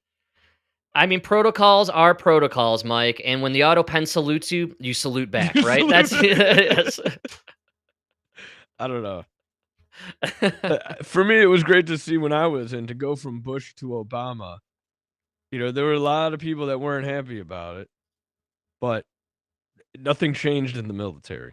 That's what's crazy. In fact, it was better for the military. We stopped committing ground troops and just started bombing the hell out of every country we could think of with the drones, man. Yeah, so Obama was a win-win, dude. Well, all the Obama fucks don't like to acknowledge the fact that the military was very much against Obama because he ran on lowering the military budget.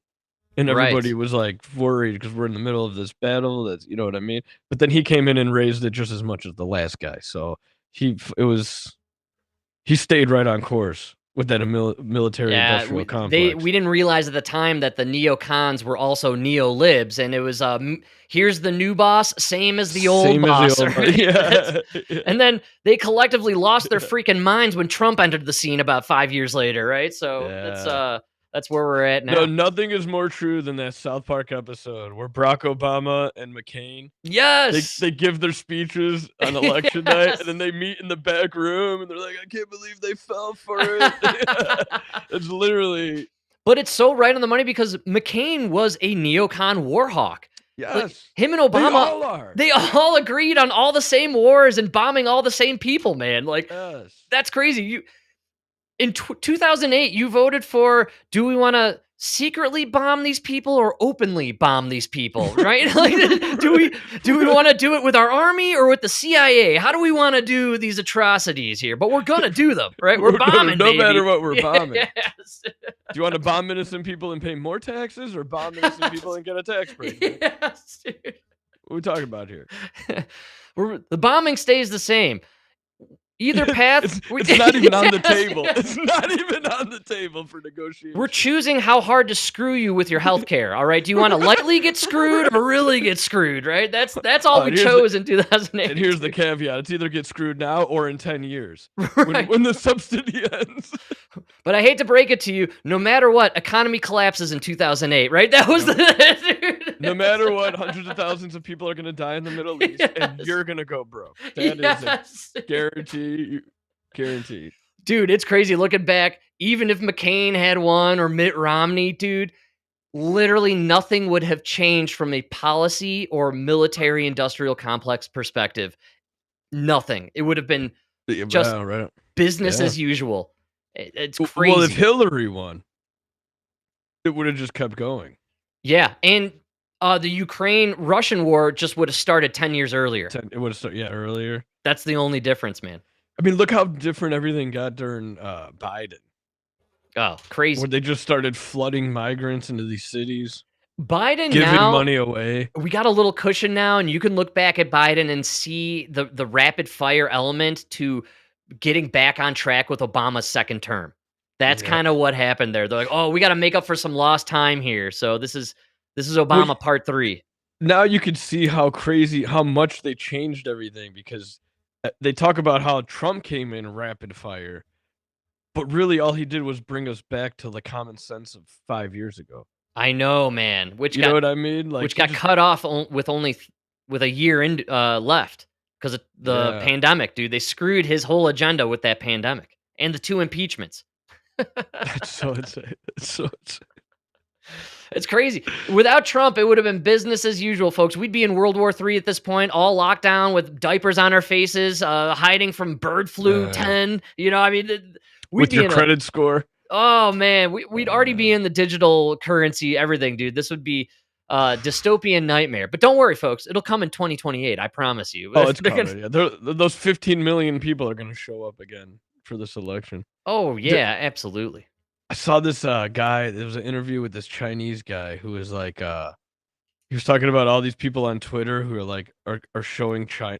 They're showing one area of one city in China, and they're like, "Why can't America be like this?" Like, motherfuckers, you don't want to be Chinese, okay? It's so much better being America, right? Yeah, until dude. they pay us. That's right. Then China's great. Hiroshima, our Chinese overlords.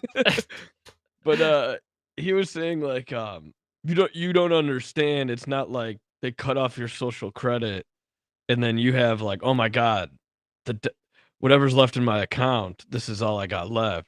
He's like, no, it doesn't matter. You could have millions in your account. Once they cut you off, you can't spend it. You can't access it. So literally, just like that, you're nothing with nothing. You're homeless. You got nothing. Yeah, man. That's why we have to. So scary. We have to deny this digital credit score or the digital banking system at all costs. We have to deny it. So scary. Cash is king, dude. I'm telling you right now. Until it's Except the not end. American cash. That's right, man. I just watched this crazy thing about how they're like the whole thing with Bitcoin and the dollar and gold is happening. They're doing it on purpose to get rid of the national debt. Yeah. And it's just gonna fuck us, but in the long run. In the long run, yeah. It's basically gonna make the dollar worthless, if I'm not mistaken. If you hold assets, you're gonna be okay, but all right. Buy gold and silver, people. Gold, silver, and Bitcoin. Get that booyah, baby. Get that booyah. Mike, I can't believe I'm saying it. Fastest hour in the universe. We blew past it, dude. Are we down for a second round here? Oh, yeah. Absolutely. All right. We're doing a Monday show. We didn't make it in time to do one yesterday, unfortunately. But we're here, and we're going to make it happen for the second half. We got plenty to talk about. I got a whole bunch of people to make fun of, Mike. You're going to really enjoy it. And then we got Tucker Carlson saying your favorite word for 2 minutes. You're going to really love this one. Yes, absolutely. Dude, got another new song. XRT. All right. I'm telling you, man, 2025. I think music is coming back. Yes, man. Yeah. Folks, thanks for hanging out, enjoying the good times, great oldies. We got DJ Rodfather here playing us off into the intermission. We will be back after this short break. Oh, yeah.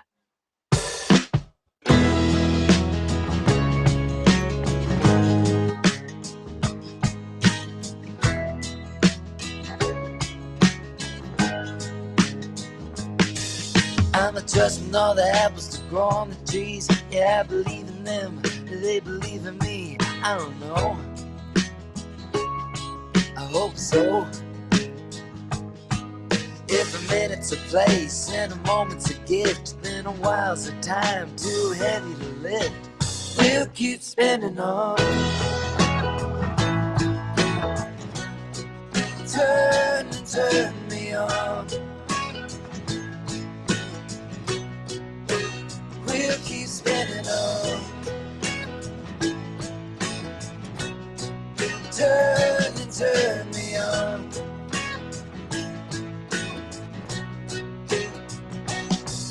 We'll keep turning. I'll keep learning. I'll keep on spinning. Yeah.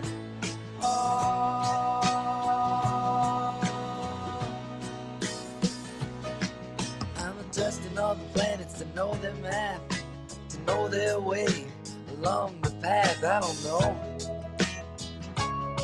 I hope so. Seems like every calendar's a slice of cake where you get a little more, the less you take.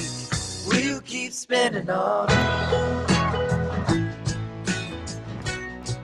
Turn and turn me on.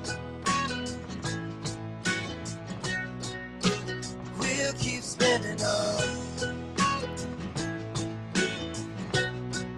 Turn and turn me on.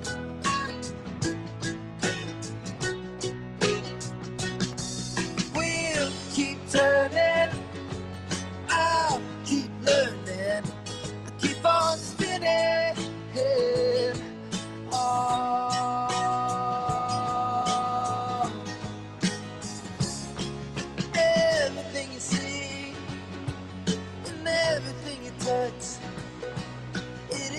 what it is, baby. It's gonna have to be enough. I got hope in all the rivers to flow today, to go along their way. I don't know. I hope so. I'm living for the hope. I won't be abridged by anything that was, by anything that is. We'll keep spinning on. Turn and turn me on. We'll keep spinning on. Turn and turn me on.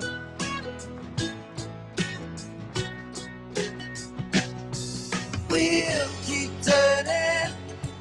I'll keep learning. I'll keep on spinning.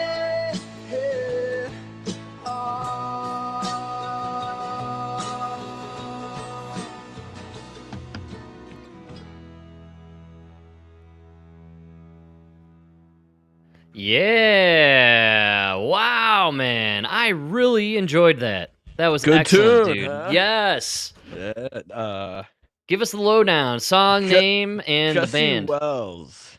Jesse Wells. All right. Jesse Wells, called Wheel. Apparently, he's got a bunch of other songs. They said he was like one of the best writers of the day. They gave like a list of songs that are very popular that have come out in the past few years, and he wrote them, but like for other people. He like kind That's of a sign of a reminds me good artist, man. Yeah, he's Yeah. kind of like the Bob Dylan of today. I would Dude, he had a bit of a Bob Dylan feel there, man. like a Yeah. slightly. I was trying to like put it who it is, but it's like like Bob Dylan with a much better voice. It's a very unpopular opinion that I have when it comes to Bob Dylan, and I think Bob Dylan is a genius songwriter. Yes, Created, can't argue it. That is, but I simply prefer everybody else playing Bob Dylan. Every other band that plays Bob Dylan, I'm like, oh, that's so much better than Bob Dylan's version, which is Exhibit okay. A, Knocking on Heaven's Door. 9 million people have played that song. Everybody. Better Yes. than Bob Dylan. Absolutely. The Grateful Dead covered a lot of Bob Dylan, and especially Jerry Garcia when he would do the Jerry Garcia band. They would cover lots of Dylan. It sounds so good with Jerry singing and playing Dylan. It like fits so well in his musical style and just the tone of his voice and everything. I can never go back to the Bob Dylan original once I've heard someone else.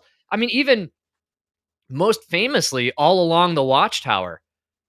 Nobody. I didn't even know that was a Bob Dylan song. It absolutely is a Bob Dylan song. And after he heard Jimi Hendrix play it, Bob Dylan said, "That is no longer my song." He's like, that's his song now.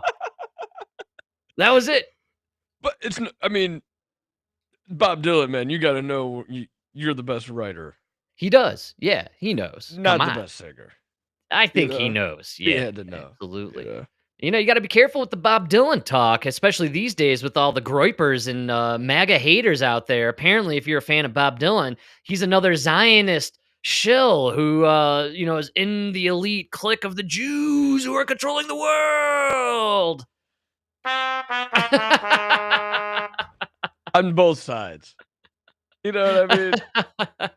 Come on. You lose track of how many people you're supposed to hate. And then a guy comes out with a good song, and it's almost like a shame when you're like, I gotta hate him now. I know. Like Robert De Niro. Why did you have to open your mouth? Yeah, but I don't know. I haven't really been enticed to see a De Niro flick in a while, and I think if Casino were to pop on the screen, I'd be able to watch Casino and forget. You know what I mean? Maybe a little bit. We've talked about this a lot because I've been going back and forth. I can't stand Bruce Springsteen and his obsession with hating Trump. I can't stand it. But I'm going to say this. He's getting old, and the E Street Band is getting old, and they're probably going to do a big tour next year. I could see that going down. I want to go see Bruce Springsteen in the E Street Band. I really do. I would see. I would never go see him because I know he's going to do his gay little Trump speech. That's my problem. But he got a lot of songs that come on the radio. I'm turning that volume up. Yeah, you know what man, I mean? absolutely. Like, I was cranking Rosalita the other day. I was like, "Yeah, I love the boss, man. Hell yeah," you know. But then I think about his ridiculous, retarded speeches he's been doing, and it bothers me. But you're paying like $600 a ticket to go listen to this asshole talk about Trump. Yeah, but if you can, they have this thing. It's called like setlist.com, where you can go and see every set list every night from each artist as they tour in real time. They give you the time they start, time the opening band starts and finishes, time that show typically ends, and a lot of these old time bands just doing the same set or the same couple of sets. Like I looked at David Byrne's set. It's the same set each night. So I knew exactly when I could go to the bathroom ahead of the show. Before the show, I was like, oh, there's going to be this little rock block there where I don't like any of the songs. I'm going to go restock beers and take a piss. You know what I'm saying? So if Bruce is following, and you have to, when you're touring, you got to basically have your sets kind of the way they are. You know what I mean? You can't really deviate too much, especially with a big band like the E Street fellas. And, there's a lot going on there. So I'm willing to bet he's got certain rock blocks that he does, and they compromise each set. And maybe he shifts those blocks around so that way not every show is the exact same show, but they still are in cue and know what they're doing from a song to song perspective. I'm sure you could figure out, looking at the setlist.com for Bruce Springsteen, when he typically jumps into his 5-minute anti-Trump rant. Good call. Figure out what song he does before the Trump rant. During that song, head your way towards the concession stand area, restock the beers, hit the vape pen in the bathroom, and then you can make your way back, probably get back by the time the next song actually starts. But what song do you think he sings before he goes? It's got to be Born in the USA. Born in the USA, yeah, dude. That cheesy motherfucker that's Born in the USA. You know it, dude. Tirade about America when I was a kid. Fuck you, Bruce. Predictable ass boomer. Man. Yeah, and then he goes into Badlands afterwards. You know what he's doing. You know the whole thing. So funny. You know it's Born in the USA. Motherfucker, you're so old. You're still singing about Vietnam. Yeah, man. Come on, dude. No, play the hits. I'm totally down with it. I love it. But, stick to your schedule and your routine and your set list. So that way, when you decide to go into your lousy, lame-ass, anti-Trump rant, I know I can go hit the bathroom and not miss Rosalita or Born in the USA or any of the other, I don't want to miss Dancing in the Dark here, all right? But I don't want to be there for the Trump. Yeah, you don't want to. What's funny is I was watching football on Thursday during the Thanksgiving. We were hanging out, and I wasn't working or doing any cooking. I was watching the others cook and checking out the football games. A lot of people started showing up, and we were talking a bit, and halftime was happening at the Lions game, and Jack White was out there rocking out for the halftime during the Lions game. And the sound was down, but it looked rocking. It looked awesome compared to like Lamar, whatever that guy's name was at the halftime show for the Super Bowl. Oh, yeah. It was refreshing to just see rockers, just guys, the band rocking out. With the Super Bowl halftime was like, you had to know this whole backstory between these two gay rappers who were like feuding over something. I don't even know what the fuck they were. Still don't know. Still don't care. Well, you know what I mean? The best part is that the sound was kind of down, but they were rocking out, and then Eminem came out of the stage and did like a rap in between one of the songs. Man, no pretty way. Cool. I'm in the room there with all the family, and I'm like, hey, look, Eminem with Jack White, and 3 people turned around and went, that was it. Zero energy. I thought it was spectacular looking. Well, you got to think like mom, dad, and older. Right, boomers. To them, Eminem and Jack White are like Lamar Jackson what was that guy? I'm going to stick with Lamar Jackson, actually. He's a football player, but let's just go with it. Kendrick Lamar. I believe. Lamar. Yeah. You know what I'm saying? Yeah, absolutely, man. But I went home later that night. I found it online and I watched it. It was all right. I thought it was, Jack White's all right at this point. I haven't really. He shuts up. He knows what 3 songs we want to hear. Yes. He's going to play. You know what I mean? Except last week, he came out and apparently decided to make a proclamation that if you're a MAGA supporter, if you voted for Trump, don't even think about going to his show, Mike. You're not wanted at his show if you voted for Trump. And I thought it was so funny because then he was there at the Detroit Lions game playing for, I'm going to throw out there, a crowd of probably 50% Trump supporters. No, 60, 70. Who could afford those tickets? I was going to be conservative with it. But... Okay, quick survey. How many of them had the nose piercing? Right, exactly. And like the one place where it's actually acceptable to color your hair the color of the team. How many of them had blue hair? You know what I'm saying? Where are we with sports, though? Are liberals non-athletic? No, not at all. It's toxic masculinity. Frank. That's why I was thinking about this, though. Like, he makes this statement, like, I'm never performing for a MAGA supporter ever again. And then he's there in Detroit playing for the Lions, right? And after this, catch me at the MMA fight at the UFC.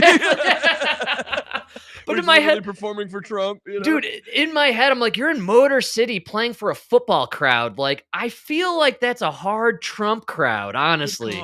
You know, something you didn't know. Look around; these are all white people that could afford $700 tickets. That's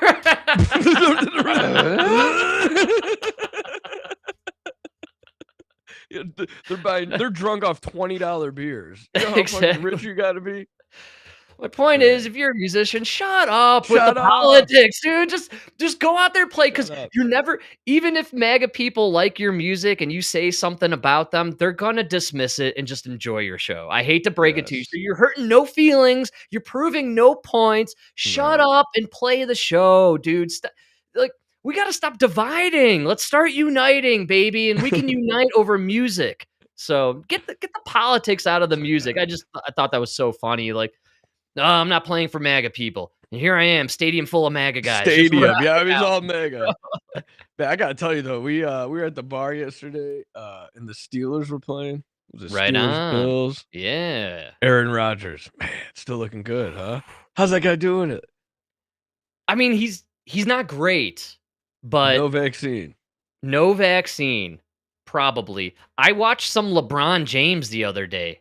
40 years old. He broke the record a couple weeks ago when he finally played because he started the season slightly injured, but he came in for the first time this season, broke the record for most seasons in a career. But LeBron, I've seen somebody breathe on him too hard and he cries. Aaron Rodgers is like getting tackled. LeBron's fortunate enough that he can not play defense, hang back in the backcourt, have someone lob him the pass, and then he could do the stylized dunk for the Sports Center replay, right? And then anybody gets too close. I'm on the ground. No, but, dude, so we're watching the game now. I brought it up today, and everybody gets mad at me for shitting on football, but I feel like I'm just pointing it out, and they don't like it. Dude, didn't it used to be like you'd run a play, and then they would just line up the ball, and you'd go another down. Right. Every fucking play, they stop.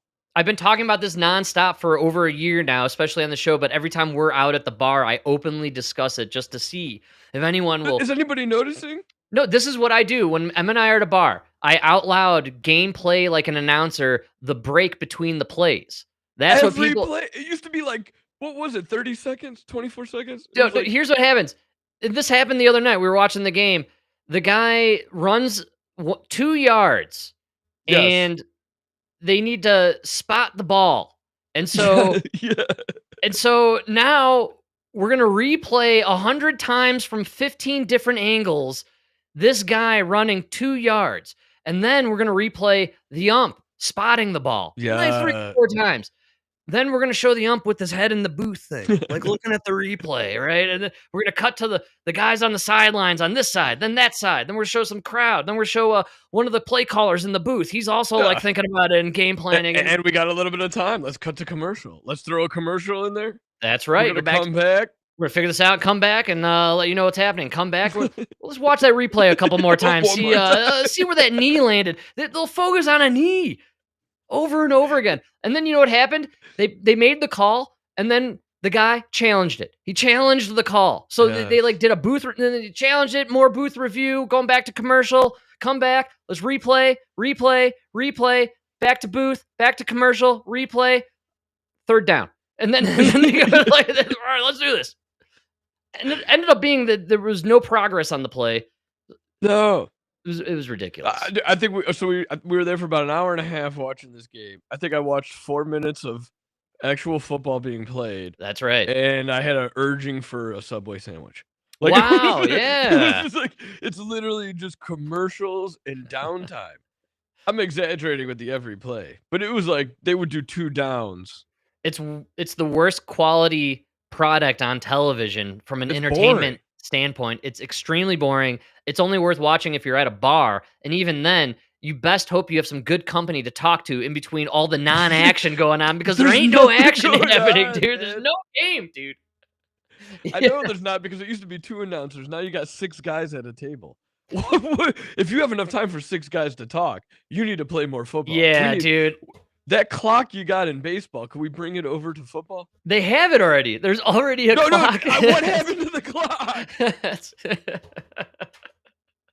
I don't know, man. I know the only way you sick of me shitting on it, but it was the boring game to watch. But here's the problem, which is the game is refined to the point where there's only one way left to cheat, and that is by calling by the calls. And so you need to have these calls constantly. It's slowing down the game dramatically, but the only way, if there's a big play, against Aaron Rodgers and the Pittsburgh Steelers, and it's a bad team. They don't want that team to be in the playoffs. They need Aaron Rodgers to be in the playoffs because he's got high sales for his jersey. So actually, there was a holding on that play. We're calling it back. No touchdown. And so all of a sudden, we're replaying, going back, watching the replays, going to commercial. I don't know. The penalties are part of the cheating for football. That's the problem. The thing about football is you could call a penalty every play. There's holding on every play. Every play. So they just call it when they need to sway the game one way or the other. But the penalties, I think, are what's causing this. And like even as a lineman, you're not taught not to hold. You're taught how to hold without them noticing. How to hide it. Yeah, you tuck your hand under the pad. Yeah, like it's not even like, don't, you're going to hold. Yeah. But I just think the element of we have to cheat for these games because we're being paid by our overlords, the mafia and Vegas. And so, we need to sway this game one way or the other. And so I think that plays into all the downtime, because I've always thought, like, what could they do to make this game better to where there's just more action? But there's nothing. The game has been ruined. Yeah. I think a problem too is it's a lot more passing, and you miss that pass. Dude, I don't know what I'm telling you, man. It's constant flags, constant replays, constant challenges. That's all it is. I'm constantly watching these. I watched this like old black and white video, dude, and I think we need to they need to abandon the forward pass. I think it should. Wow. I really think it should be illegal. We need to go back to the game of inches, because with the advancement of how good we are now at passing, quarterbacks can throw so far. These receivers are 6'7", fucking 10-foot wingspans. But then it's rugby without the pass. Yeah, so much better. Rugby's a better game. It's a better sport. You should have to run that shit around, run it up. I mean, it should be a running game. Because when they're running, that's when it's. Unfortunately, I don't think we can change the gameplay, but there's one element that needs to change for football. They've introduced these new gigantic helmets that are super soft that go around the helmet. I don't know if you've seen this. It's like a concussion protocol thing.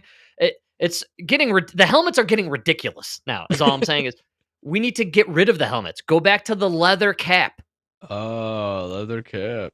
Right? And if someone just decides to fly like a madman and crack some skull, we're getting some brains on the field. All right, let's get some action here. Yeah. Let's go back to the CTE days. That's right, dude. I like well, my okay. players. I think you got to have it one way or the other. Either we're getting rid of the forward pass altogether, or we're going back to where you could hit the quarterback and the receiver. Because these guys aren't even hitting these receivers. They're catching them in the air. It's and touch laying football. them down gently. Yeah. No, I see them all the time. They put 2 hands on the guy when he's running out of bounds. It's so stupid, dude. No, we got to go back to either you could hit him or we're getting rid of the pass. The game is compromised. It's WWE at this point. It's scripted. It's so fake. It's fake. It's faked to the point where they're avoiding injuries, right? And that's why it's boring. And that's why it's boring, man. You're getting no genuine action. It's I don't know. Football's a terrible product. I don't think they can resurrect it because it's too compromised by gambling. And the same is true with basketball. I believe basketball is so far compromised with gambling that there's no way to bring it back. We were talking about it the other day with family about how they got these guys who are 7'7" who are shooting 3-pointers. It's crazy. When you're 7'7" and you jump and shoot a 3, that's not a very difficult shot, actually. You're not that far away from the basket. Down. Yeah, that's what I'm saying. It's like playing with a kid set for the rest of us, you know?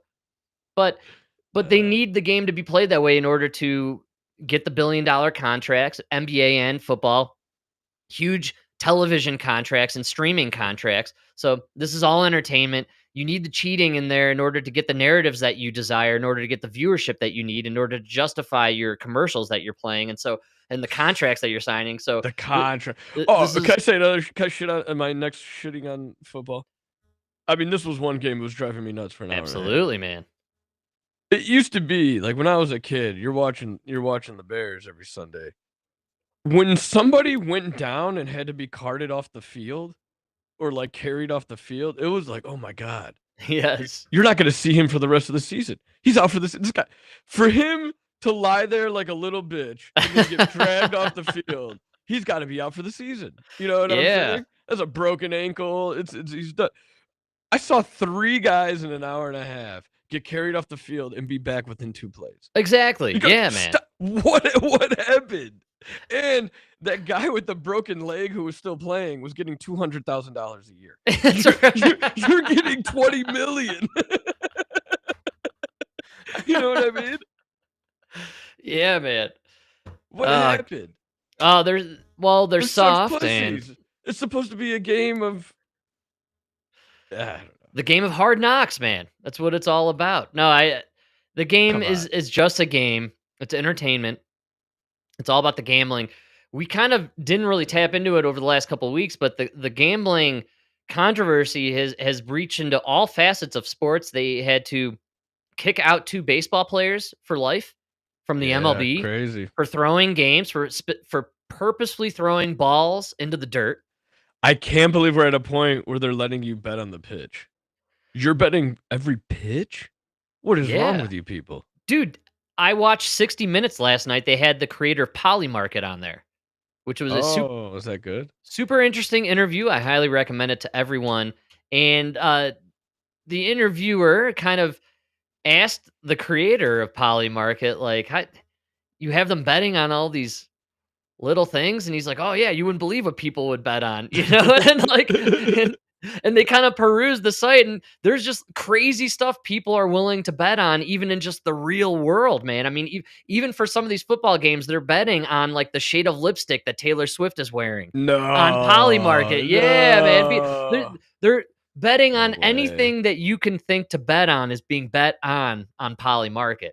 And so the guy's a genius. He tapped into something that I think is true for most people, and we experience it all the time in our everyday regular lives. Like someone, scrunches up a ball of paper and throws it into the trash can, and it hits, and the guy next to him's like, bet you can't do that 3 in a row. And then it's on, baby. So like, dude, Americans, we love to bet, dude. It doesn't matter what it is, man. We're betting on Kamala Harris and politics. And this one guy literally said the other day, we're shoveling, and he goes, that's a real big scoop. Let's see who can get the biggest. With a shovel,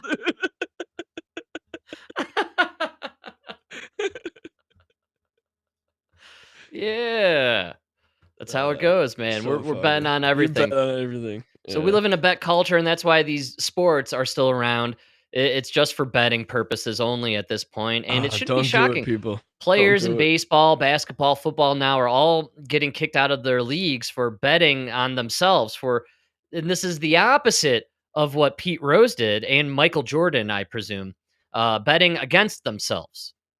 Yeah, betting you'll throw balls, which I think is disgusting. All right, it's gross to bet in general in sports, but if you're betting on you to dominate and to win, I'm okay with that. Yeah, I'm but okay. if you're betting the under or Yes. like it's If you're betting on your poor performance, then you need to be kicked out of the league. But I think we need more athletes betting on themselves to do better. It inspires better athleticism, I believe. Nah, I think it's back. 'Cause then you get into debt with the mob. Right. Let Michael Jordan be a cautionary tale for all of you young athletes out there. You think you're the gambling. You think you're the GOAT, and then all of a sudden they take out your father. That's basically what happens, man. But so I got a lot of guys pushing back saying that was just two guys. No, you think way. that's what I keep No, saying. it's Those are just those are the sacrificial lambs. Shohei Ohtani. You know? Shohei Ohtani's interpreter. I know he for sure was gambling. For Shohei Ohtani, yes. For sure. For sure. Like, but For there's sure, no way. Ohtani. For sure. But there's no way that the MLB was going to allow their billion-dollar asset to be kicked out of the MLB. Frankie played the greatest game. Two Dominican pitchers you've never heard of who play for the Tampa Bay Rays. They're out of here, man. They're busted for gambling, man. It's illegal, bro. How dare you? We don't tolerate that in this league. We have morals in the MLB. Nah, yeah, you're right. Yeah, billion-dollar show. The guy signs he's $1 billion asset. They're going to blame it on the interpreter and get him a new interpreter. That's what's going to happen, dude. That guy's now in a North Korean prison. Oh, yeah. He's being tortured. He's with the Uyghurs right now in China, actually. Which we approve of. We're not Hiroshima! I'm sure they had it coming. Oh, man. Sports are in a rough spot right now because it's being exposed for being entertainment gambling. That's what it is. Yeah. And it goes all the way down to the collegiate level. So, hate to break it to all you fantasy players out there, but your fantasy guys have their own fantasy guys. And sometimes they're throwing their own performance because they're on their other guy's team. And so they need to have a shitty performance so they win their fantasy championship. Oh, that's hilarious. Guaranteed. Do you think they have fantasy team? That would be so funny. They absolutely do. Somebody else's fantasy team. And then you throw your performance in order to win your fantasy game. Yeah, but there's more money riding on these things, man. Come on. Because you're getting your salary regardless. Yeah, exactly. That's insane. Insane, Mike. Well, we're living in insane times. I got quite a docket here. I don't even know where to transition to or from or how. I think you just got to go with White Queen, whatever that is. We're going full racist here. We're already there. I just saw White Queen and Joy Reid. I'm like, this is... Yeah, Joy Reid went on a phenomenal rant this week where she decided that the focal point of her racist energy will be J.D. Vance going forward here. And so she's now decided that, you know, when it comes to J.D. Vance, in Joy Reid's perspective, J.D. Vance has an alternative goal in mind here in this world. And so don't be fooled by the fact that he's married to an Indian woman, Mike. This is all for show. The guy lusts for other loves in this world. And Joy Reid, obviously, is going to give us the lowdown on what J.D. Vance is lusting after. I lost my mouse here. All right. You got to find that play button. Here we go. Here's Joy. Vance has a problem in that the base of MAGA is fundamentally racist. Yeah. I know people don't like it when you say it, but it's the emergence from the Tea Party to MAGA. Yeah, so why do they keep popping up?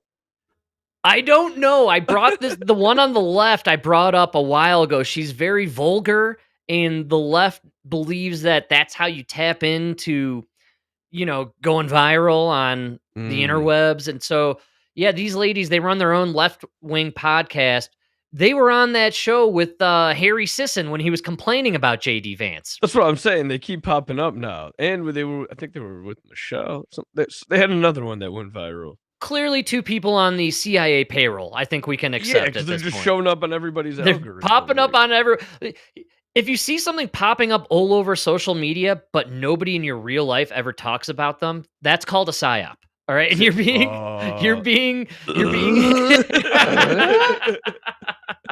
So like Harry Sisson, for example. Harry Sisson pops up on your feed all the time, but nobody in your life ever talks about or mentions Harry Sisson. You're being psyoped, man. That's what's happening here. Same with these 2 blonde lesbians. I don't know their names. I don't know where they came from, but I can guarantee they work for the CIA on some level. I'm going to have to go lady fella on that one on the right. I don't know. We're going to go lady fella. Yeah, that's a rough one. There's a Skeletor thing going on here. Yeah, I know people don't like it when you say it, but it's the emergence from the Tea Party to MAGA. Yeah. Tea Party, when you finally did the actual data, PRRI and others, the thing that most motivated them was race and hatred of non-white immigrants. Mm-hmm. What most motivates MAGA? Hatred of non-white immigrants. Yeah. They're obsessed with non-white immigrants and undocumented people. They use the term illegals, which is just the N-word for brown people. 100%. If you want to say the N-word and it's about brown people, you say illegals. I'm sorry I said it again. That is me saying the N-word about that is what it is, right? And that's what motivates them. So they can't have the successor. Did she apologize for saying illegals in the middle of saying it? First of all, Ted Cruz was the Tea Party. Right. That's right. There's a reason he's not in the Trump administration. Great call. He's also hated by Tucker Carlson as well. Hated by MAGA. Mortal enemies. Yeah. The Tea Party and MAGA are not the same. Actually, they're like the Tea Party. They're not the Tea Party anymore, but those Republicans are very much against MAGA. Yes. Yeah. So. To MAGA be the guy with the brown Hindu wife. They're also Christian nationalists. That ain't gonna work. That's why he's throwing his wife under the bus for Usha, or she's in on it, right? And she's playing slap and tickle with Erica Kirk's the weirdest shit I've ever seen. Yeah, she's like in her Tammy Faye era. What? Yeah, I told you this chick just accusing J.D. Vance of fooling around with Kirk. Yeah, that's what they're alluding to. Yeah, well, remember that very highly sexualized embrace they had on the T-Pusa stage there, right? They were kind of T-Pusa. I love to call it T-Pusa. What else do you call it, man? So much better. I don't want to spell it. I don't want to say T-P-U-S-A. It's too much. T-Pusa, dude. Come on, man. Yeah, you remember that loving embrace on the T-Pusa stage, dude? She apparently put her fingers like in his hair. It was very sexualized, allegedly. Damn. Yeah, man. Okay. Holding on the back of his head. That's what she's talking about. I told her, come on, holding on the back of that head, man. Yeah. That's some weird shit. Baby. Don't do that to Jason. I'm going to start thinking something's going on. Why are you holding the back of his head? I'm like, you're not doing that right thing. You're supposed to be what happened to Joy Reid?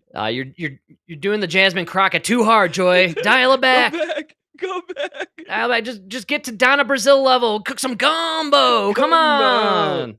We couldn't understand you there, Joy. You went too hard. Too hard. You in leather pants? It is. That's not widow wear. Could you imagine wouldn't it be the most perfect fairy tale MAGA fairy? Could you imagine going to Harvard and then speaking that way? I do no. It's just it would be embarrassing to me to know that I went to Harvard and then started speaking in Ebonics, right? Plus, you've just been, I don't know, you're like trying to be this like educated black woman who's preaching like that we're racist because we say all black people talk a certain way. And then you code switch back into that.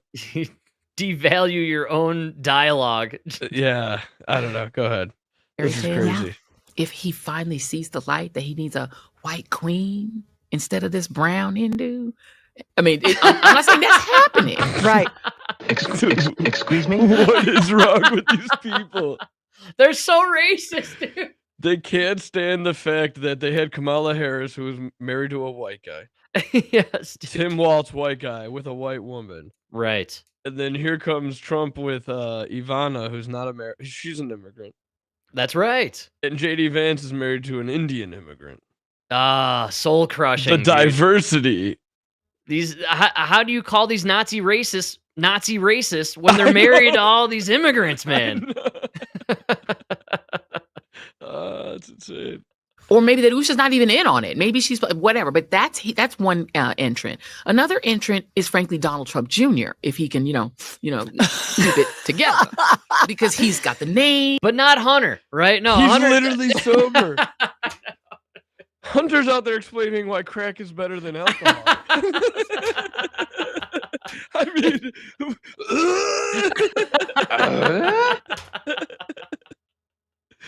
I'm sorry. How many?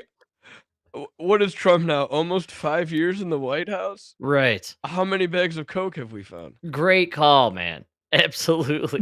just on record. And the guy who's always looking clean and in a suit, he's the drug addict, but the dude in the Canadian tuxedo doing the podcast circuit, that always sweaty for no reason. Always sweating. Talking about how crack is more pure than alcohol. Yeah. The morality compass of these people is it's spinning, dude. They have no idea where to land, dude.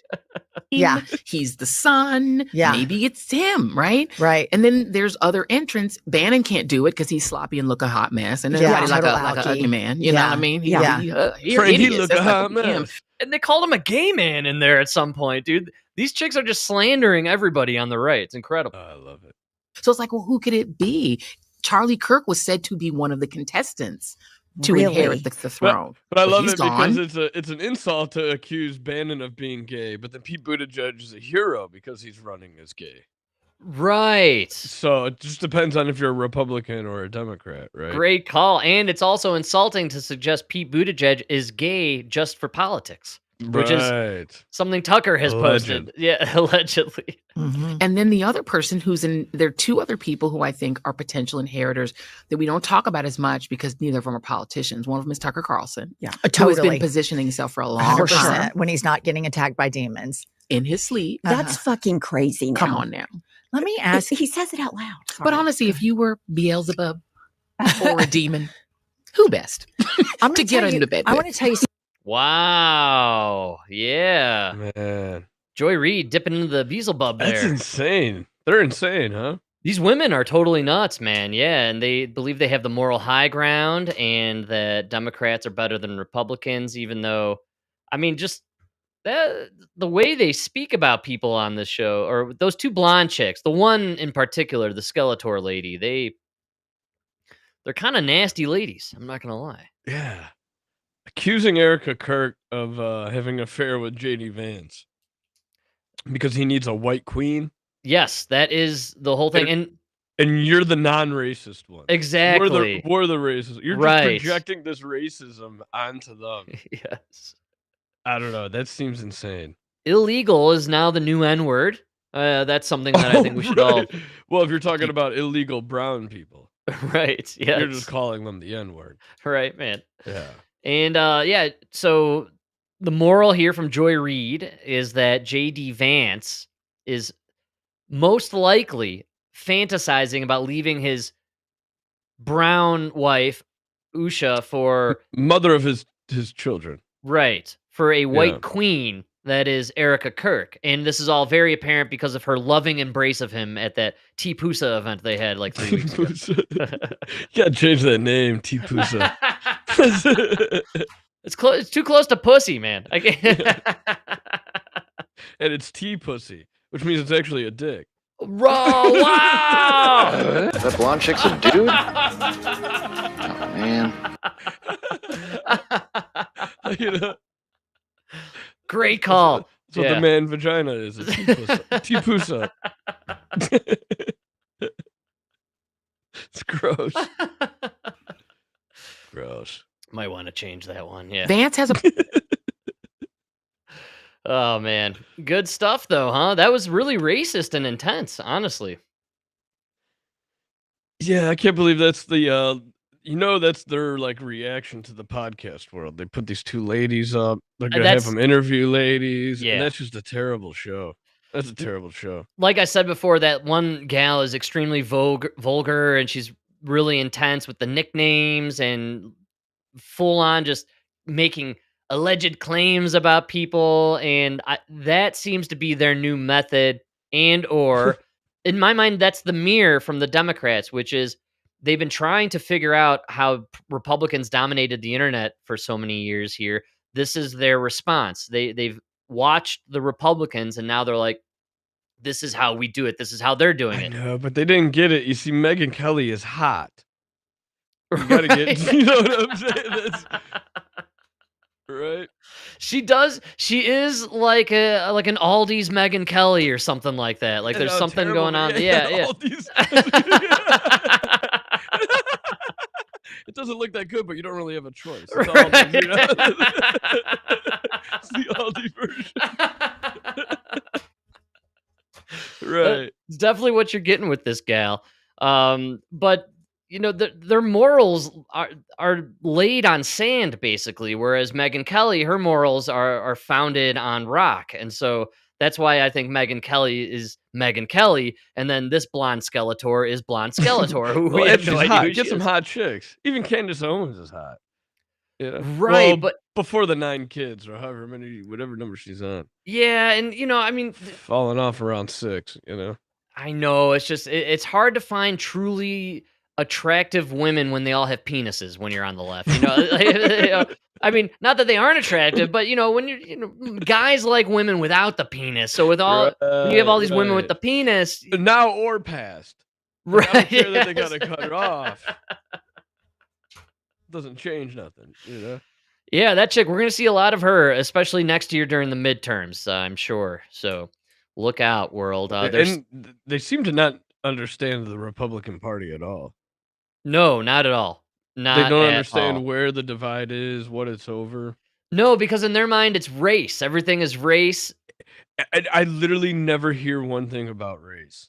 Never, man. When I hear like Cruz talking bad about Trump or the MAGA party, or Elizabeth, it's Rand Paul talking bad about MAGA, or Tucker Carlson talking, you know what I'm saying? Yes. Race never they all have their own problems with the Trump administration. None of it is about race. Absolutely, man. No, I don't.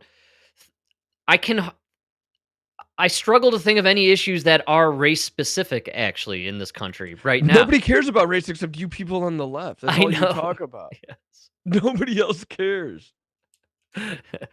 Nobody cares. Oh man, it's so funny. So yeah, that's great call. I guess we can't say nobody. You got the Nick Fuentes faggots. You got the Groypers out there and the Fuentes. I mean, that dude though, they're kind of on their own little island out there, man. I mean, these guys they're hate-filled individuals. They don't want to be a part of any group, and they dumb young men, dude, with no skills. And if you blame everything on one group, you're a moron. If everything's the Jews for you, you've got to take a look in the mirror, man. You got some problems. 99% of your problems are your fault. I'll give Absolutely. you the 1% is society. You know what I mean? Yes, dude. 99 of your problems are your fault. Just like mine, yours, everybody's. Right on the money, man. And I have noticed, though, over the last few weeks, after Fuentes has been kind of elevated to this pedestal by legacy media, by the way. I said this before, and I stand by it. Legacy media is dead set on creating the straw man of Nick Fuentes to be the face of MAGA. They want to destroy MAGA by linking it to Nazism, anti-Semitism, and all that. He's jazz. Everything they said Trump was. Exactly. And the MAGA people. Yes. And all the MAGA people are like, we don't like this faggot or his gay little followers who are just mad because they can't get laid. Right. They're also very mad that they can't find a brother or a friend to do a retarded podcast that nobody watches either and get mad at them, right? So good call. It's easy, folks.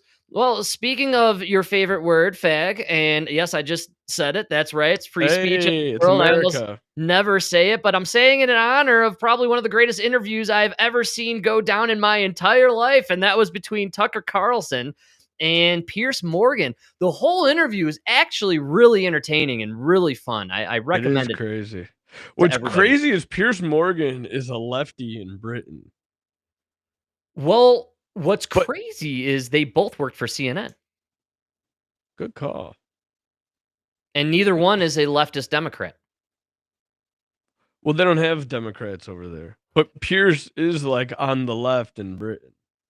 Right. He's in one of those like center left parties. Right. I'm pretending to know British politics. I thought it was opposite. I thought liberal was something different over there.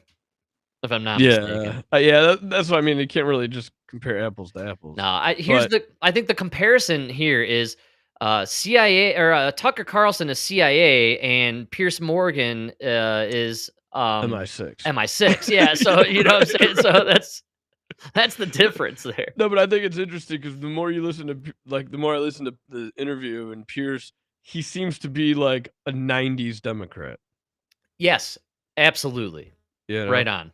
Yeah, and he's still kind of into some of the social liberal ideas.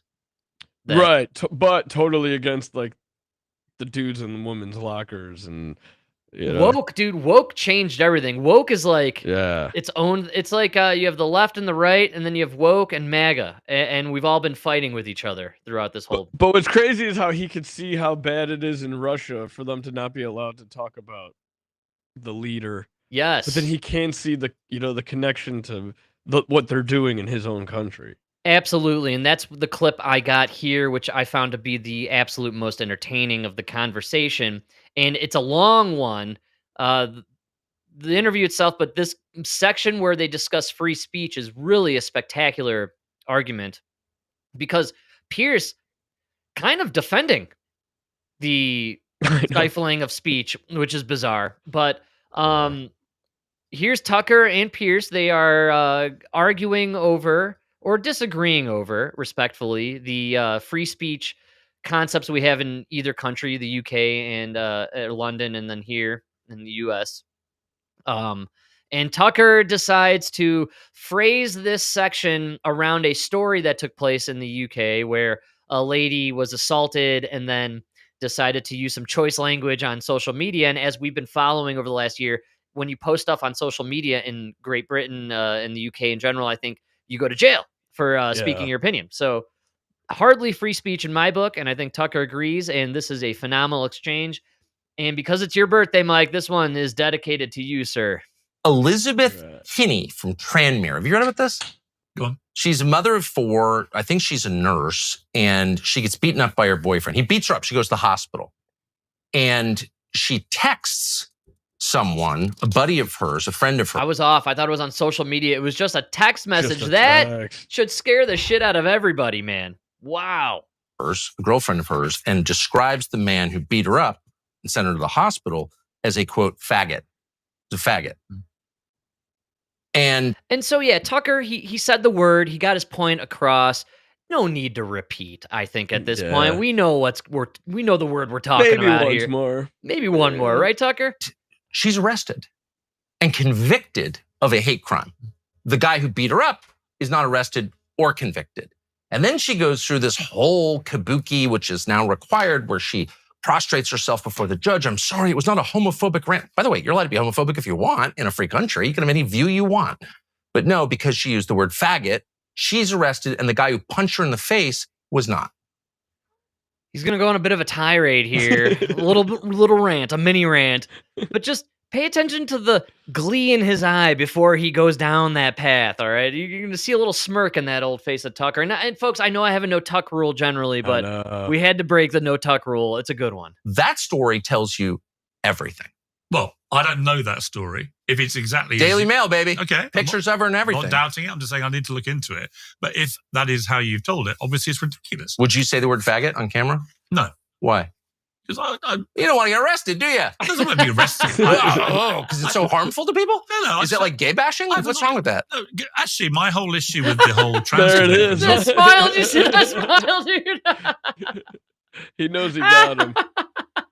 Oh my God. He knows he got him. That shit-eating grin right there, dude. That is so good, man. Oh, beautiful. My whole issue with the whole trans debate, for example, is you don't need to slide into actually saying derogatory stuff about trans people to make the point that women's rights should be protected. You don't need to. Well, I agree. So what? I don't believe. No, but it's a magic word. I don't believe in needlessly sneering. Well, I'm not smearing anybody. I just think. But why would you use that word? Faggot? Yeah, I just did. But would you faggot. Yeah, but why? And I'm using it because you're not allowed to. Because you're I'm allowed to. Go ahead. I don't want to. Say I love gay people. Faggot. I'm allowed to. I just choose not to. This chick just got arrested for it and convicted. Right. So that doesn't have a chilling effect on your ability to. There are people watching this who will be offended by the use of the word. Sure, they chick. will. I'm not anti-gay. I never have been. I can use any freaking word I want. Offended by the use of the word chick. Chick. Okay, whatever. Dare you be so sexist comparing women to chicks? How about this? Let my life, the way that I actually live and treat people, be the testament to my heart. That's how I feel. Yeah. All right, man. Now, as we pointed out, if you keep listening, then they go into, he says the N-word. Now, he doesn't say the word, but he actually says N-word. Yes. And then Pierce fires back, why don't you say it? Yes. And he just, you know what I'm saying? So. And he glosses over it. But we all have those words we can't say. I think N-word is specific to the United States, and it's the one word that we culturally agreed not to say. You can't say it, man. Yeah. Why is that? Well, because I think it is hurtful, right? I think that there's a derogatory element to it no matter what that exists with that word. Even though I think that we live in a free country and you should be able to say it. You should. Be able to say it. And you know what? You are able. Just ask Keith Richards, who played Kramer on Seinfeld. Right. Well, that's He was free to say it. He said it into a microphone. It was derogatory. It was cruel. And his career was completely ruined by it. Ended right there. But justifiably so. Didn't get arrested, though. Exactly. No need to. Because you can say what you want, but our culture, our society will reap the consequences upon you if it's necessary. So the word fag or faggot, the woke movement tried to make that derogatory, just like retard. They tried so hard to get those words into the list. But the list, unfortunately, includes one word. It's one word. It's the N-word. It's the N-word. There's no other words on that list. It's the N-word, and that's it. That's the no-no word in our culture. And there's no law against it because this is America, and we have free speech. You could say whatever you want. Absolutely. But we all decided, you know what? Let's move on. Let's let that word go. That's not necessary. I don't need to say it. You don't need to say it. And the people using it who can use it, they use it in hip hop and they use it amongst themselves.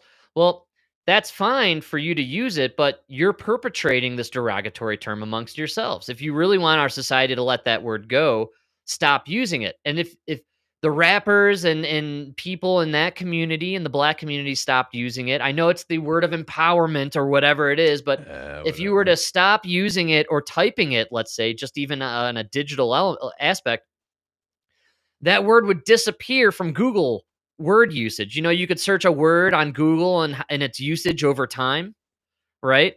Well, then if we all stopped using it, all cultures in America, if we all decided, okay, we're done with the N-word, well, then you'd see the Google searches for it go up and up and up and increase during the 90s and all that stuff. And then it would sink back down to zero here in the 2020s.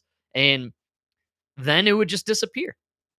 That's what happened. Words disappear all the time, man. And so we could easily make that one word, the word none of us want to use, the word none of us are supposed to use, we could make it disappear, but all of us, everybody needs to agree we're done with that word.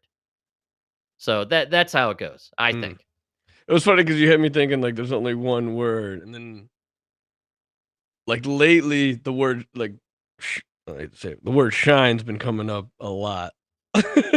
and you made me realize like shine, like it's almost culturally acceptable to call them shines amongst only white people. I'm missing this one completely. See, I thought maybe it would be like a local I don't. It's not a local thing. It can't be a local thing. Is it a Chicago Shine. thing? Like a shoe shiner? I had to Google it, but apparently that's where it came from. Shoe shining? Yeah, but That would be my first guess, yeah. it's a slang for. You never heard that? Oh, so let me throw this out there. If there's no black people around, white people in Chicago will call them shines. Really? Yeah.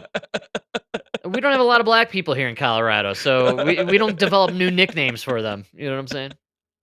Yeah. So shine is a new. Is it?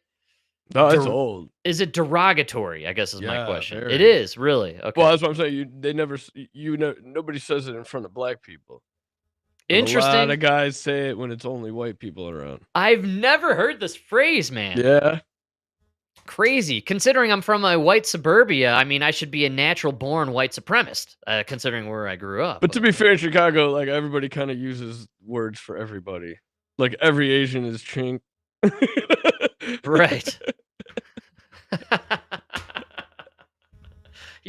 You group them all into one thing, man.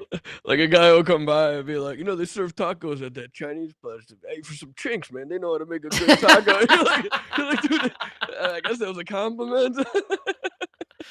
We've gone a long way from Chinaman. Let me just throw that out there. So I don't think Chinaman's a bad word. I never did. I don't think any of these are really considered bad words because people stopped using them as the bad words and we forgot about them. And so now, I mean, you've gone on to me about saying the word spook, and spook is big in referring to spies. All right, if you're into studying or reading up on spies and espionage. Talking about black people. Exactly, right. Well, for me, when I hear the word spook, I think of espionage, MI6, CIA, covert action. You know what I'm saying? That's what I think. Don't say that around here.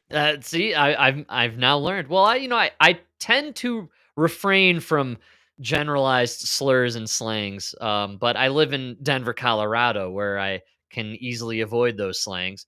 A little easier. Well, if I'm behind someone who's pissing me off in traffic, it's usually some sort of a lesbian or a guy who looks like a lesbian. And so I kind of just err on yelling at lesbians. Yeah, lady fella, dyke, lesbian is kind of, that's where I'm headed here. But the racial slurs kind of evade me here in Colorado. And yeah, that's funny, dude. I've not heard that. It just means they can't use the N-word, so they found a new word. And here's the bottom line, too. People are going to hate you, and then they're going to try to pick the most obvious characteristic of you to hate you with. And so if they hate you and you're black, they're going to find some slur for you. Or if they hate you and you're Asian, they're going to pick some Asian slur that they know. If you're white and they hate you, they're going to find one in there. So I think... Well, it's not a one-way street either. The black people are so racist in Chicago. Right, but black people are the only ones who were now cultural at a point where they've restricted our use of certain slurs and slang. So we have to get more creative as time goes on or dip into old slangs you haven't heard of in like 50 years. School. We're going old school. Bust out that Tom Finn or Huck Finn. Right, yeah. Read a little Huck Finn, get your Tom Sawyer in your blood veins there, and you'll be able to figure out some old school slurs. I do like this idea, though, to kind of be ahead of the game and have new slurs for people, racist slurs, dip into old books because nobody's reading anymore. So read something from like 100 years ago, pick up a new slang or an old slang from there, start using it now. No one knows what you're talking about at all, right? Good call. Well, man, before we go, we got to do one more. All right, man. We got to do the auto pen. Yes. I was hoping you would say that. Hopefully, it's good news. We live in a world where we're always hoping for good news. So the auto pen, as everybody knows, is the portrait hanging between Trump in the White House East Wing. Number 46. Good old 46. The auto pen won't go away. I believe that they are going to successfully at some point get to a place where they're going to void everything Biden signed with that auto pen. And I got a little breakdown on here. And this clip is great because they're going to tell you what Trump is accusing Biden's administration of doing what he intends to do because of how they use the auto pen. But then to soften it all up, they're going to give a little history of the auto pen. I'm like, they've all been using auto pen. Come on, man. Hold on, before you play this with Trump walking, did you see that clip that went around of Joe Biden where they were like, look how young and spry he looks? Dude. Frankenstein walking out of the, like, he didn't know. And they're pulling him by the arm. Where to go, Look man. how good and how he could have definitely gone 4 more years. Get the fuck out of here. Everything I saw, they showed. And then they say Trump is losing it. I don't understand. That's not getting any traction. It's only rolling on Blue Sky and their left-wing platforms. But this whole idea that Biden is all of a sudden stage 4 cancer, by the way, and dementia, and he's so with it, he could have done another 4 years, even though he only signed one document when he was president, the pardon of Hunter Biden. Hunter Biden, yeah. This guy's, and he made the decision to withdraw from Afghanistan. Right. 2 profoundly glorious and fantastic decisions that will benefit America for years to come. So, yeah, I cannot understand this thing they're trying to go with the mental decline in Trump. And then look at this shell of a human being who used to be called Joe Biden. Then watch Trump walk down these stairs. It's crazy that they're trying to sell that story. Dude, not even down the stairs. The press corps was just in that plane with him, and he was screaming at them in the hallway before he gets, like, all his interviews now, it's him screaming at people in the hallway of Air Force One, man. That's so good. That's crazy. So here we go. This is the auto pen and the Biden pardons. Trump with a shocking claim on social media, saying President Biden's preemptive pardons for members of the House January 6th committee investigating the attacks on the Capitol are, quote, void, vacant, and of no further force or effect. Yeah. Why? The president claiming Biden used a device known as an auto pen to sign them. Who was signing all this stuff by auto pen? Who would think you signed important documents by auto pen? The evidence for that claim appearing to come from a recent Heritage Foundation post on Twitter, showing differences in Biden's signatures in the Federal Register. You don't use auto pen. It's, number one, it's disrespectful to the office. Number two, maybe it's not even valid. President Biden has not publicly remarked on Trump. That pen in Joe Biden's hand with his signature on it might be the only legitimately signed thing by Joe Biden. I do love how they like show an image. They zoom into an image of him holding a pen. Yeah, like, we're not saying he never used a pen. Dude, no, great call. There's 0 images of him signing anything. I know. He's never signing anything. I'm sure he held a pen while in office. We're talking about who signed the pardons, right? This whole clip is fantastic because they have to admit, like, yeah, they did use the auto pen, not Joe, but they, and then but here's why everybody uses an auto pen. Yeah, no, they lost the argument when they're like, no, we did do this terrible thing, but this is why it's good. That's right. This post, and a spokesperson didn't reply to a request for comment from NBC News. But experts say even if he did use an auto... Oh, there, he's signing something. Day one with the mask on, man. Remember? That stack might be the only stack of papers he actually signed. Yeah, he was... Well, it was a rapid decline. It was. I venture to guess he was still somewhat cognizant at the beginning there.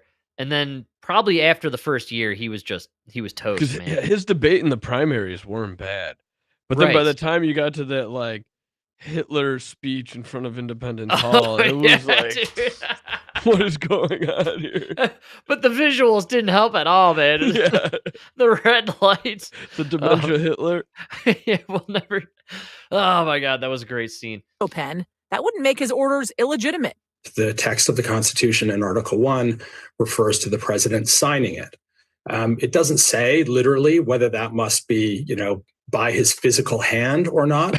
You could cut his hand off his dead corpse, Mike, and put a pen on it and move the arm from the dead corpse. And Biden signed it, right? Get the fuck out of here. Oh, we're going to start splitting hairs here. This is going to get real nice. A 2005 Department of Justice memo explicitly stating that a president does not need to personally sign bills and that the president may direct, quote, a subordinate to affix the president's signature to such a bill For example, by AutoPen. The Office of Legal Counsel issued an opinion that AutoPen signatures are okay, but that doesn't have the same force as, say, a court actually making that determination or Congress, say, weighing in on the issue. But what exactly is an AutoPen? Put simply, it's a device that uses a pen to recreate signatures or handwriting, even if I think we can all grasp the concept of a fucking AutoPen. signer is not in the room. President Obama apparently became the first president to use an AutoPen to sign an actual bill. That's how you know it's a left-wing news, when they're breaking down what AutoPen means. Absolutely. They think you're stupid. Well, first, Mike, auto, right? That's automatic. Okay, let me it does it automatically. All right. That's right. And then now prepare yourself. Pen, it writes things. Okay, this is a pen for writing. Like a regular pen, like a pen I would use. Right. So we automatically write, and we may automatically write the signature of Joe Biden on whatever we want. Right. 2,500 inmates. No big deal. Record-breaking pardons at the last minute for 24 hours. Yeah, that's exactly it. When he extended the Bush-era Patriot Act while he was in France, a move that... So they just breeze over that little tidbit right there. Obama used the AutoPen to re-sign the Patriot Act. What they didn't include in that right there is that they were concerned it wasn't legitimate. So when he finally landed at the White House, they signed it when he was overseas and they had a deadline. So he was not at the White House to sign it. So they used the AutoPen. The AutoPen signed the Patriot Act renewal. And then when he landed, he physically re-signed it with his own hand because they were unsure of the legality of that AutoPen signature. Yeah, man. That's crazy. Well, I do like how they're emphasizing that they've already said it's okay for bills, but we're not talking about bills. We're talking about pardons. Pardons, man. Yeah. And again, there's a reason why Hunter Biden's the only one that got the personal signature from Joe. There's a reason. A bit of a stir at the time. Use of the AutoPen must be directed directly by the president. But it's been used in the White House for decades, even centuries, for things like written communications and autograph requests. It's been used for centuries. Christopher Columbus. Christopher Columbus used his AutoPen. Do you remember, man? Lincoln signed the Emancipation Proclamation. AutoPen. Come on, he wasn't there. That's right. Doing the Gettysburg Address, bro. Come on. Get the fuck out of here. Centuries. Mike, dude, don't you remember the Declaration of Independence? AutoPen, dude. You think you could get all those delegates all together at the same time? No. Come on. They sent their secretaries with their AutoPen. Freaking AutoPen for hundreds of years, man. No, you know what's funny is they're going to say centuries because it was the 20th century and the 21st century. That's right, man. No, this goes back to like LBJ maybe, right? No, they're actually going to tell you. It goes back to the Kennedys. Kennedys? The Thomas Jefferson Foundation says our third president was known to use a precursor to the AutoPen. I told you, bro. Jefferson, man, he's AutoPenning that declaration.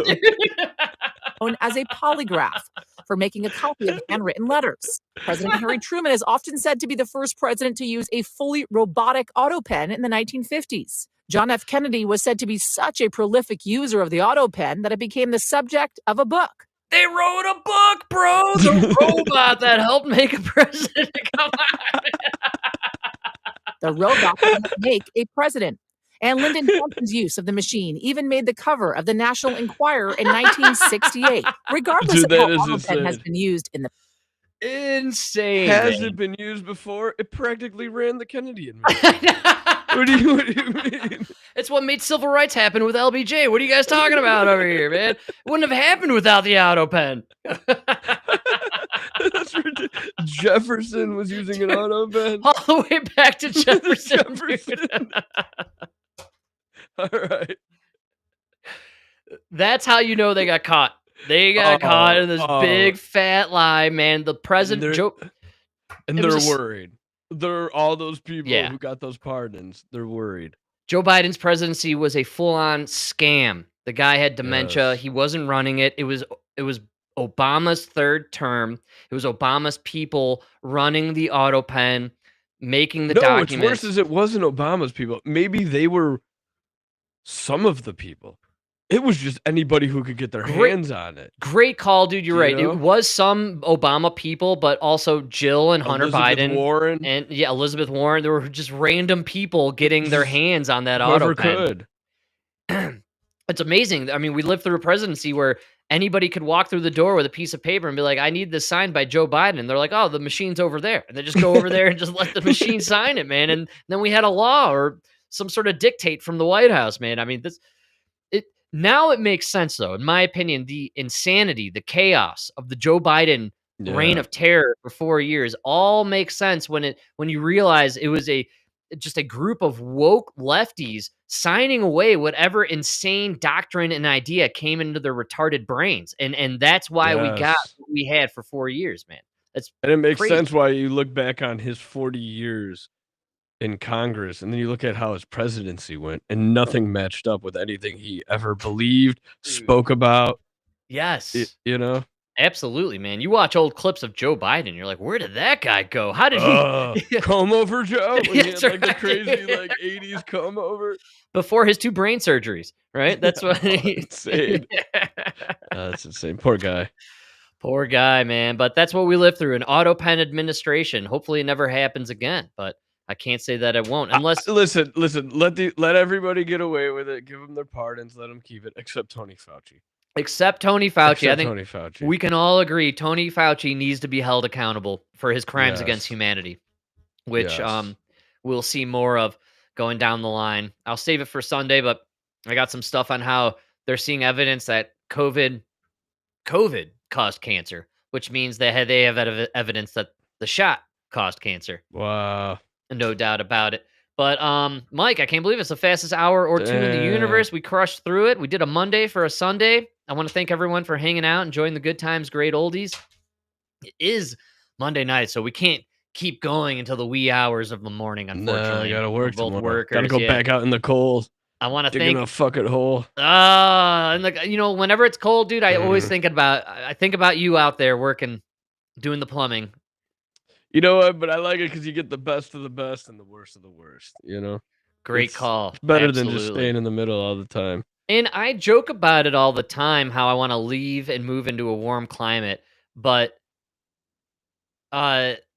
being in Chicago and then coming here made me appreciate the warm weather. It's a joke in my mind, like, oh, you appreciate the summer when you get through the winter, but like being in somewhere colder, I was like, I appreciate the warmerness.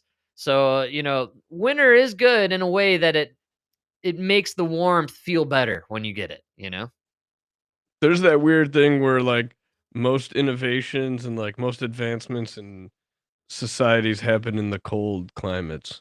Because you're inside, man. You don't have time to, sun soak and hang out. Not only are you inside during the winter, but you gotta make hay while the sun shines. Great call. It's like you gotta get up and go. That's why you go to like Jamaica. They're all just chilling on the beach. Right near the beach, boy. It's a great day every day. Who cares? If we don't get it today, we'll get it tomorrow. Yes. That kind of seems like my lifestyle. Maybe I'm going to move to a warmer climate. No, but I was thinking how there is an appreciation for when the sun is out, when you feel the warmth. You're like, oh, yeah, man. I wouldn't have appreciated this 45 degrees in sunshine if I hadn't have been in Chicago with the overcast at 20 degrees, right?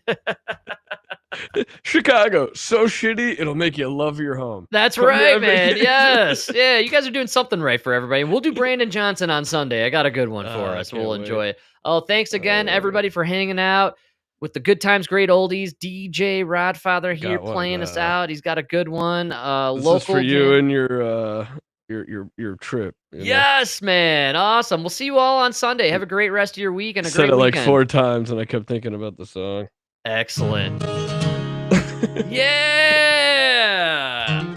It's great, too. I love Matchbox 20. All right, we'll see y'all next time. Yes.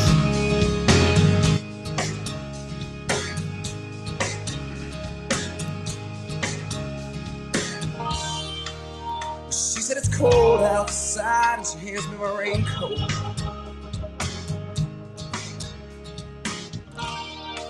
She's She's always worried about things like that.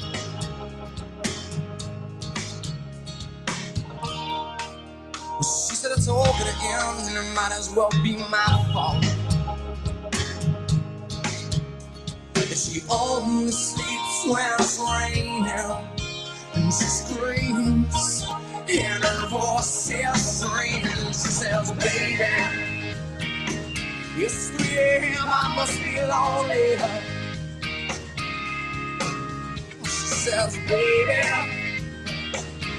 well, I can't help but be scared of it all sometime. And the rain's gonna wash away, I believe it.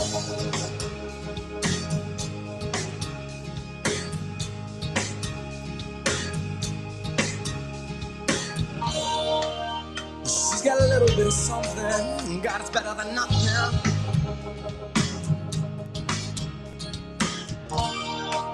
And in a color portrait world, she believes that she's got it all.